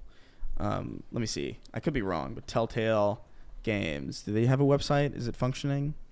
Telltale. Yeah, so this is like, Telltale exists still technically, but it's the old name with a bunch of new people. So, I mean, it might be, I don't know, it might be good. I've heard good things about The Wolf Among Us, but I don't know what it is. I just can't get myself to sit down and download these fucking things and play through them because I feel like I would just rather be playing mostly anything else. Mostly anything. Yeah. I don't know. I might play them with my lady or something because those are always. Yeah, that's the best way to play them. Honestly, Lily likes those games. That's the only way I can get. That is the only way I can get through those games. To be honest with you, like Detroit Become Human was one of those where it's like, oh, that's a good game, but also like, it's better with a person, to argue about choices with. Man, that was around that time when everybody just kept putting celebrities in video games. I was like, what the fuck's going on? Is it Grey Worm in that game? There's Mr. Krabs is in it. He's in it. Yeah, he's Clancy Brown. Clancy Brown plays a cop who you're like who hates robots, and you're like an android who's like in the police force or something. Interesting. Yeah, it's not bad. It's pretty good. I mean, maybe I'll pick it up for a few bucks. It's a good game to play with a partner, because that's the only way. That's how I was doing it. There's that guy Jesse Williams was the main guy. He was from that Grey's Anatomy, I think. He was on the doctor probably. shows. Yeah, and then what was it? That Quantum game or whatever, where they put another celebrity. Quantum Break. Was that it?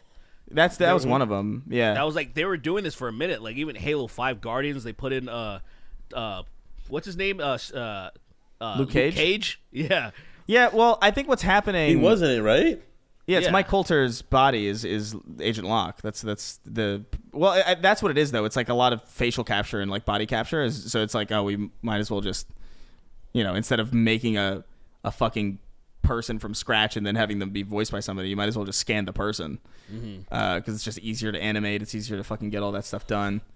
So you're gonna see that a lot still. Like I'm pretty sure there's a bunch of video games that are in development now that have a bunch of people attached. I'm sure the next Hideo Kojima game is going to have all sorts of random. Like Death Stranding is again. Death Stranding is Norman Reedus, Guillermo del Toro, Nicholas Winding Refn, and fucking Margaret Qualley. That's like that is an insane cast. Yo, he loves his white actors, bro. He's like, I want to make the perfect American movie. I think that's what he does. I think that's his goal. He wants to make the perfect American. He wants film. to out America, and I fully support him in that journey. I don't, because I don't think he's ever going to do it. But I think he has. In which one?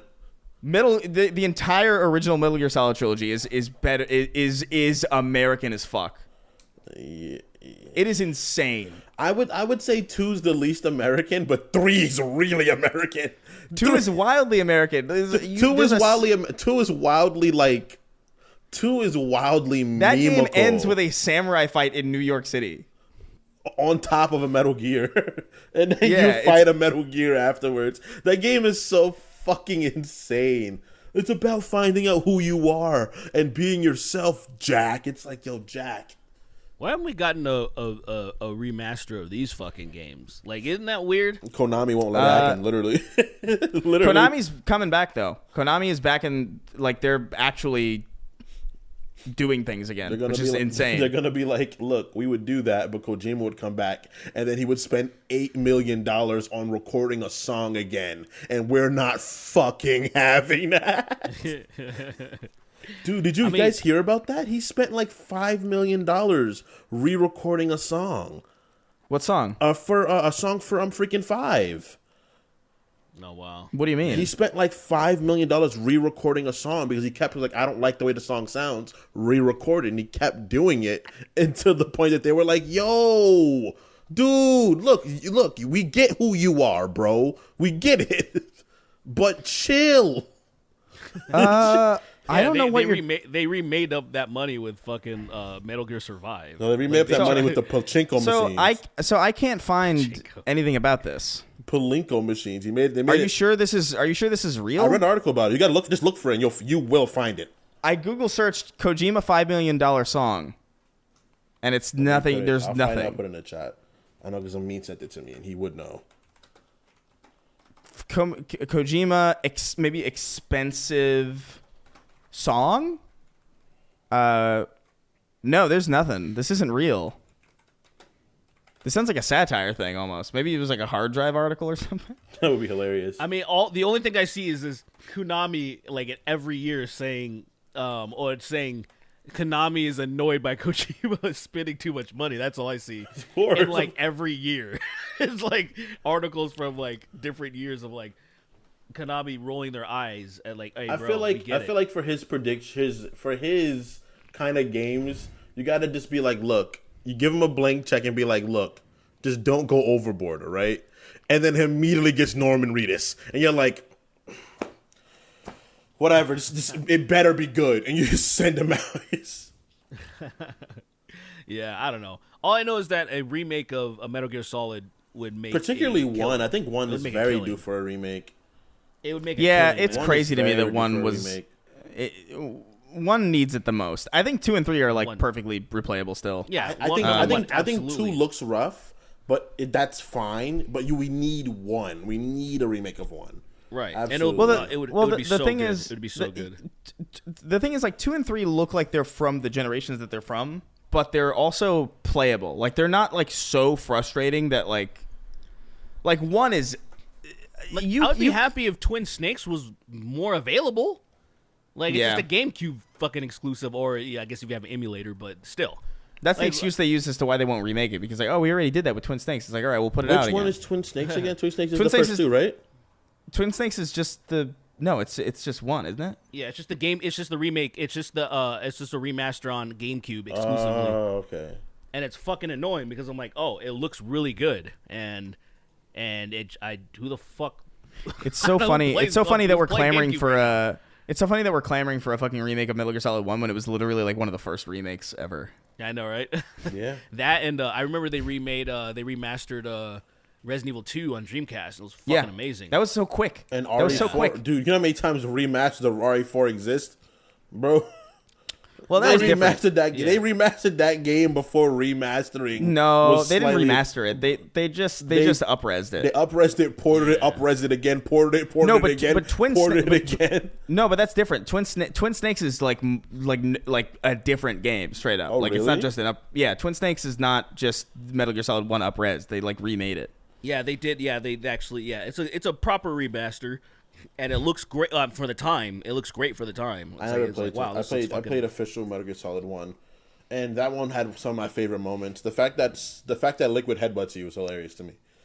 The fact that you're fighting Liquid on like an elevator going up or down, I can't remember which way it's going, and Liquid runs at you and headbutts you. Is like, this guy is headbutting me. They're just like, I can just imagine though some of the scenes that some of the fight, the boss. A remake, like a proper remake right now, some of the boss battles would be so fucking cool nowadays. Psycho Mantis would be amazing. I don't know how you would do Psycho Mantis. Psycho Mantis would be really kind of tricky. Yeah, I mean, they'd probably figure something out to make it all fucking Gray Fox. Weird. Seeing like a modern Gray Fox design would be fucking wild.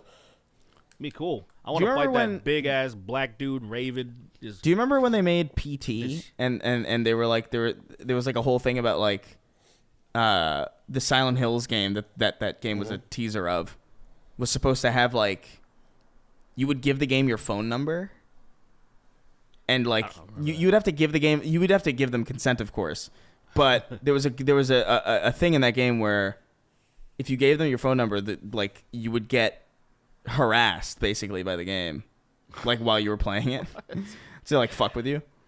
I don't remember that game. That game was really cool, I love that. It just like, I don't know. It just felt like that game didn't need to be a Silent Hill game at all from what I saw. It could, but it was the beginning. It was like the alpha of it. So we had no clue it wasn't even the alpha. Yeah. It was just a separate the whole point was to make you think it wasn't Silent Hill.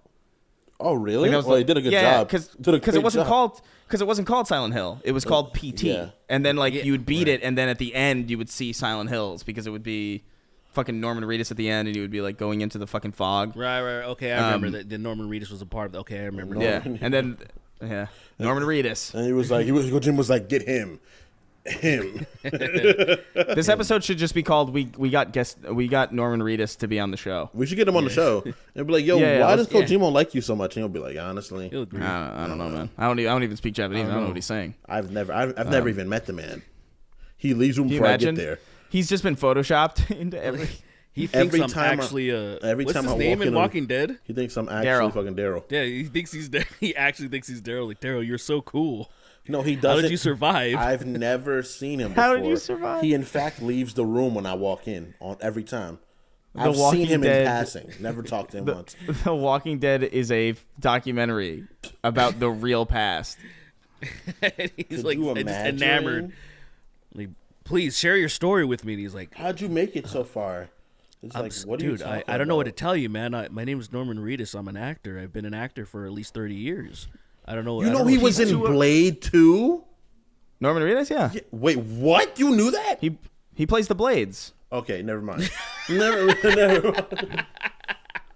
I was like, I mean, I first discovered him in Boondock Saints. Was that before Blade 2? Yeah, yes, right? Absolutely. Yeah. Absolutely. Yeah. Absolutely. Like well before Blade 2, I'm pretty sure. When did Boondock Saints come out? Boondock Saints is like that's actually Boondock Saints is like year. What, is that not like the 80s or like early 90s? No. It's either late 90s or like probably the turn of the century or something. Boondock Saints. What do we got? Oh yeah, 1999. Yeah. Okay. And so Blade 2 was like what, like 2000? Yeah. Yeah, so not that far to be fair. He was in Blade Anyway. 2, and I was like, that's fucking Norman Reedus. What the fuck is he doing? What the fuck is he doing not in PT?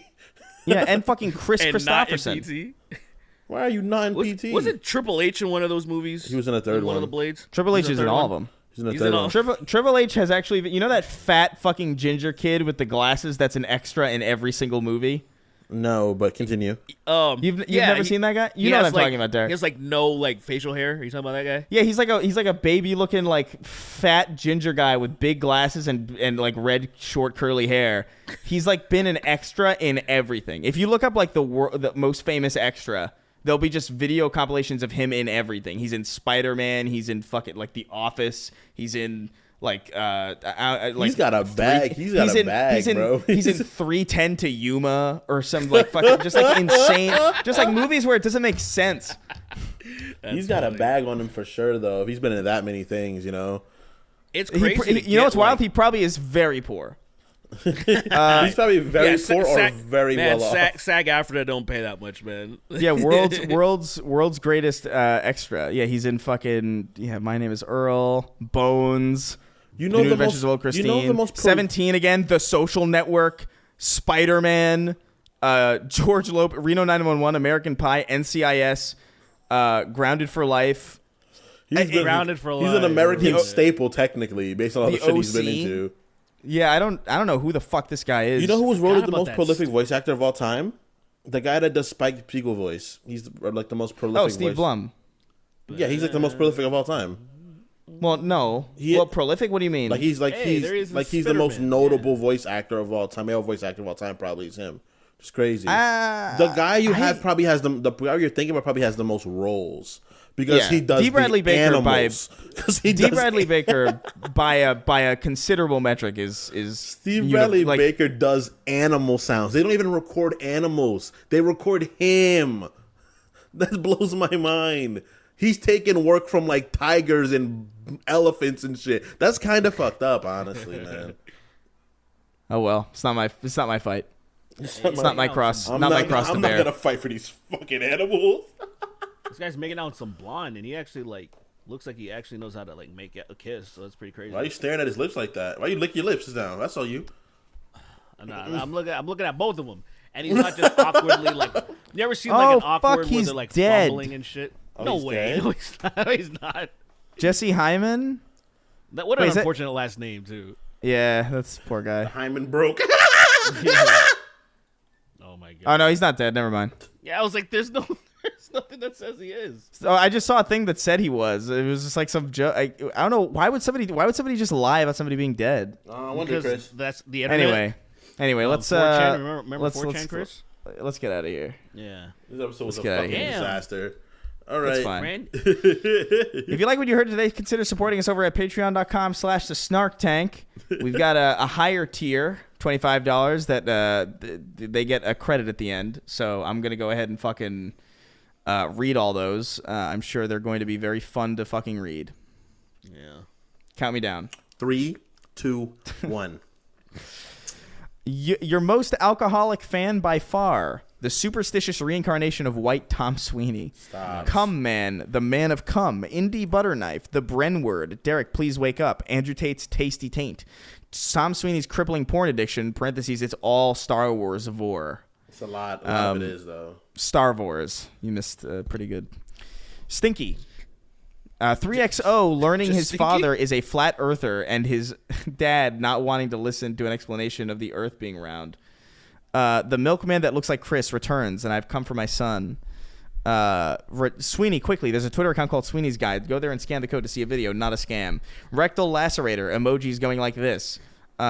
Stormboy's life and what he like. Sweeney eagerly digging up Reagan's crusty corpse in order to suck his cock once more. Nice. Oh, jeez. Once more. I hate y'all. A lot of Trickle implications. down economics. I'll give you something to trickle down. Tax cuts for my rich buddies. It's called trickle down economics because I pee my pants. I fucking hate Your noble truth. I have no urethra and I'm swelling with cum. I can't feel my fingers. Don't drinks daiquiris. Oh my god, man, you gotta fucking fix with your writing. Don't drink daiquiris. Do drugs. Drugs define divinity. Drinking definitely drastically damages dope dads.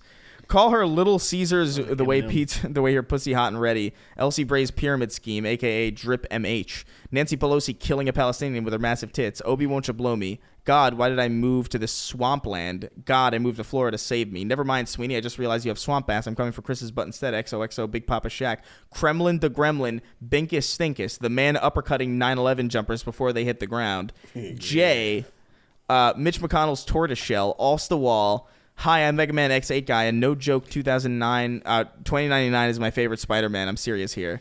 Avi, welcome to Andrew Tate's Kidnapped Women in Little Dick Emporium, Fragile Masculinity Sold Separately, Wage Slave 583, Senor Alberto, Jose, Juan Carlos, Gustavo, Gonzalez, Julio, Don Ramon, Vicente El Torresoro.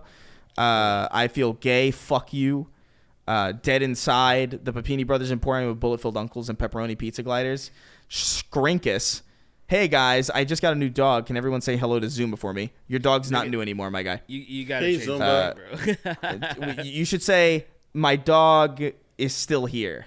Yeah. Initial D is a good anime. Prove me wrong. Never seen it. I have PPSD. Fun fact: bananas can improve memory function. My girlfriend put one in my ass 3 months ago, and I haven't forgotten. Damn. That's a good bit. To be honest with you, not bad. Not bad at all. If you said that at an open mic, I might laugh. Yeah. Tell him, Steve. It actually got me because it's a good little. Yeah. Tell him, Steve Dave. Andrew Tate is missing because God sex trafficked him back. John Strickland. I don't get why nobody knows Obama's last name. It's clearly Bomber. He has been Barack Hussein Obama this whole time. Yeah, it's that true. Sucks. Merck's 1889, alternate universe Sweeney, where he's the same in every way, except he's also a big Reagan supporter. Damn, roast beef and crabs. Call her my little surf and turf. God damn. So that is vile, man. That's like a Lil Wayne bar, dude. It is. That's like if Lil Wayne was a 46-year-old white uncle in the Midwest. That's like something he would say. Call it a little surf and turf. Crabs. That's fire. That's sickening. The first Church of Keith David. Wrong, Chris. Raygun would have made for a better Mario. I don't know what you're saying. I don't know what any of this. Why Derek's mouth so dry? My mouth is fucking dry as hell right now. I ran over Jimmy Hoffa with my 2003 Silverado. You ran over Jimmy Hoffa in 2003? That's awesome. I love the silence after that. That premise is why that's a great idea. I love that. Drunken Doulahan, Pre-Roz, Los Homos Hermanos, Blake 896, fucking kill me, Ryan Lucchese, Sloshy Scout, dang, my dog be low-key dead-ass kinda simp. Respect his drive, though. On God, no cap, for real, fresh. Sheesh. What the fuck is that? What wrote that? Not even who. That's like... Some Zoomer waiting to be beaten. That's a millennial for sure. Depraved McBooty Warrior, Baba Babooty, doing the worm while eating her pussy. Blocked by Steve Shive. Can you imagine seeing that? I want to see it. It's always the belch, bro. Eating pussy, then living out a big old... Oh, damn, that was real. What the fuck? You guys are fucking monsters. Right on the clip. Make that shit fucking dance after you belch on it, bro. Yeah, and then she busts. And then she fucking geysers on you. You drown and you die like that. You die. Many such cases. Alaskan oilfield trash. Sue Hulk. Bone Controller 25. Danny DeVito is a stealth trans man. The Gout Law. The Gout Law. Dom became a farmer in Gears 3 because the vegetables remind him of his wife. Whoa, damn. Bro. God damn. You didn't have to do that. Gears 2 is wonderful. Anyway, lobotomized Jesus and his merry band of figure naggots, the loathsome cum eater, first Elden Lord. Sorry. Maria. Maria. My name is Dominique Maria. I love you. Yo, what is that accent, man? That is a Nah, scared. That's like a very sheltered Hispanic alien roach guy from Men in Black. That sounds like how they wanted Ricky Ricardo to sound on TV, and he was like, "I'm not gonna talk like that." I'm scared, Dominique. My name is Dominique Santiago. I'm scared. I don't like my wife is dead. My wife is dead. She's still alive, but she's dead by all intents and purposes, man. That's fucking dead, crazy. I killed my wife with a Boltok pistol, man. He doesn't sound anything like that. I came like for a clarification. Corporal, He sounds like slightly Hispanic. Like that's all Dom sounds. He just sounds like my cousins who don't have thick accents. Like the most Hispanic thing about Dom is that sometimes he speaks Hispanish, you know, like he speaks Spanish. That's it. Other than that, like he could be like he's browner than Marcus, you know, not quite as brown as Cole. That's it. Is Marcus Phoenix a white? I feel like Marcus Phoenix is not a white guy. You know what I mean? He definitely is a white guy. He's definitely some Italian dude. I don't know, man. He doesn't seem Italian to me at all. He seems like Samoan or something. Like there's something about him. That's fucking. There's something about Marcus Phoenix. Like I don't know, man. He's just a standard white guy. He's a white man, bro. I've never seen a human person look like that. I'll just put it that. Like for sure. You're right, but it's the bandana that's confusing you. That's making him seem a little more ethnic. You know. Maybe that's what it is. Maybe it reminds me of my cousin fucking. I don't know. Juandissimo. Hey, Vato, come here for a minute. Come here. Is Marcus Maria? Hispanic? Make her bring the he's enchiladas. not. He's white. He's a white man. I'm reading. What is this? The Carmines are Italian. But what's Marcus Phoenix ethnicity? And the first answer is Bender.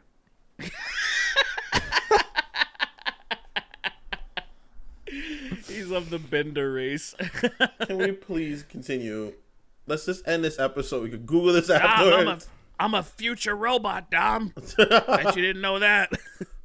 He's Filipino? No, he's not. Stop listening to these things, Chris. You're just getting fed misinformation. No, he's based on... I can't. What the fuck? Dude, That's I think crazy. he's based on the guy that made it. Have you seen the guy that made Gears? Oh, Cliff Bleszinski? Yeah. Yeah. Yeah, he's just fucking... He's a white guy. He looks nothing like Marcus Phoenix, my guy. You are out of your He's just mind. a white guy, though. He's just a white guy. I don't Cliff know. Bleszinski looks like if Chris Hardwick wasn't him. That's the only way I can describe. Like, he just looks like not Chris Hardwick. Why are we talking about Marcus Phoenix's race? Why are we doing this? I suspect... I don't know, man. He's not. I don't feel like he's a white guy at all. You like him. That's why you want to portray Hispanicness on him, because you want to feel closer to him. I don't. No, I'm just curious. Obviously, Dominic is Hispanic. That's why I think they wouldn't have two Hispanics in a game. That'd be ridiculous. Yeah, that's way too many. But yeah, that's fucking insane. Too many knife fights. But stupid. Maria. We don't have enough tortilla in the world to feed those people. Anyway, she remind me of a West Side Story. Chris's cum-filled cum gutters. The only stick I touch while driving is my penis. Parentheses, I masturbate while driving. Jackson Absage, Badly Brave, Hugger Dark, the movie theater manager, Aetherian, Chris Kate, Muppetarian, Hunting Ass, Melphis One, Hexblade, Warlock Supremacist, and as always, rounding out our list of top $25 patrons, the King of Haphazard. Lend me your share your energy with me. This arm is not the right color. This is not the color I am. You're looking like a fucking. You're looking like a. I look like boar's Homer head Simpson. ham. I look like a black guy from The Simpsons. You look like Apu. You're colored. You're Apu right now. Yeah, you're Apu. Can I do the accent, or would I not be able to? No, he's not on TV anymore, so it's fine. He's not. Yeah, they took him out. Why? It's funny that they shot. Indian he died. People, he got Indian assassinated. People canceled him, man. That's crazy. Yeah, he got assassinated in a Simpsons episode. He got shot. You remember that video of the guy getting shot at 7-Eleven? It's that. It's an exact recreation of that, but it's Apu and that. What's that white trash motorcycle guy from The Simpsons? He has like red hair, right? Do you mean like Snake? The guy Snake? Yeah, Snake. It's like yeah. He shoots Apu in the head. Yeah, he kills him. No, I thought it was Hindu radicals, like how they killed Gandhi. I thought it was the same thing. Where they just shot him in the chest. All right, I don't want to talk about this no more. with a blunderbuss. You do not want to talk about my death? Bye, everyone. I'll see you next time. Bye. Have a good time. a Goodbye, blunderbuss. Goodbye, everybody. Everybody, this is not racist. It's fine.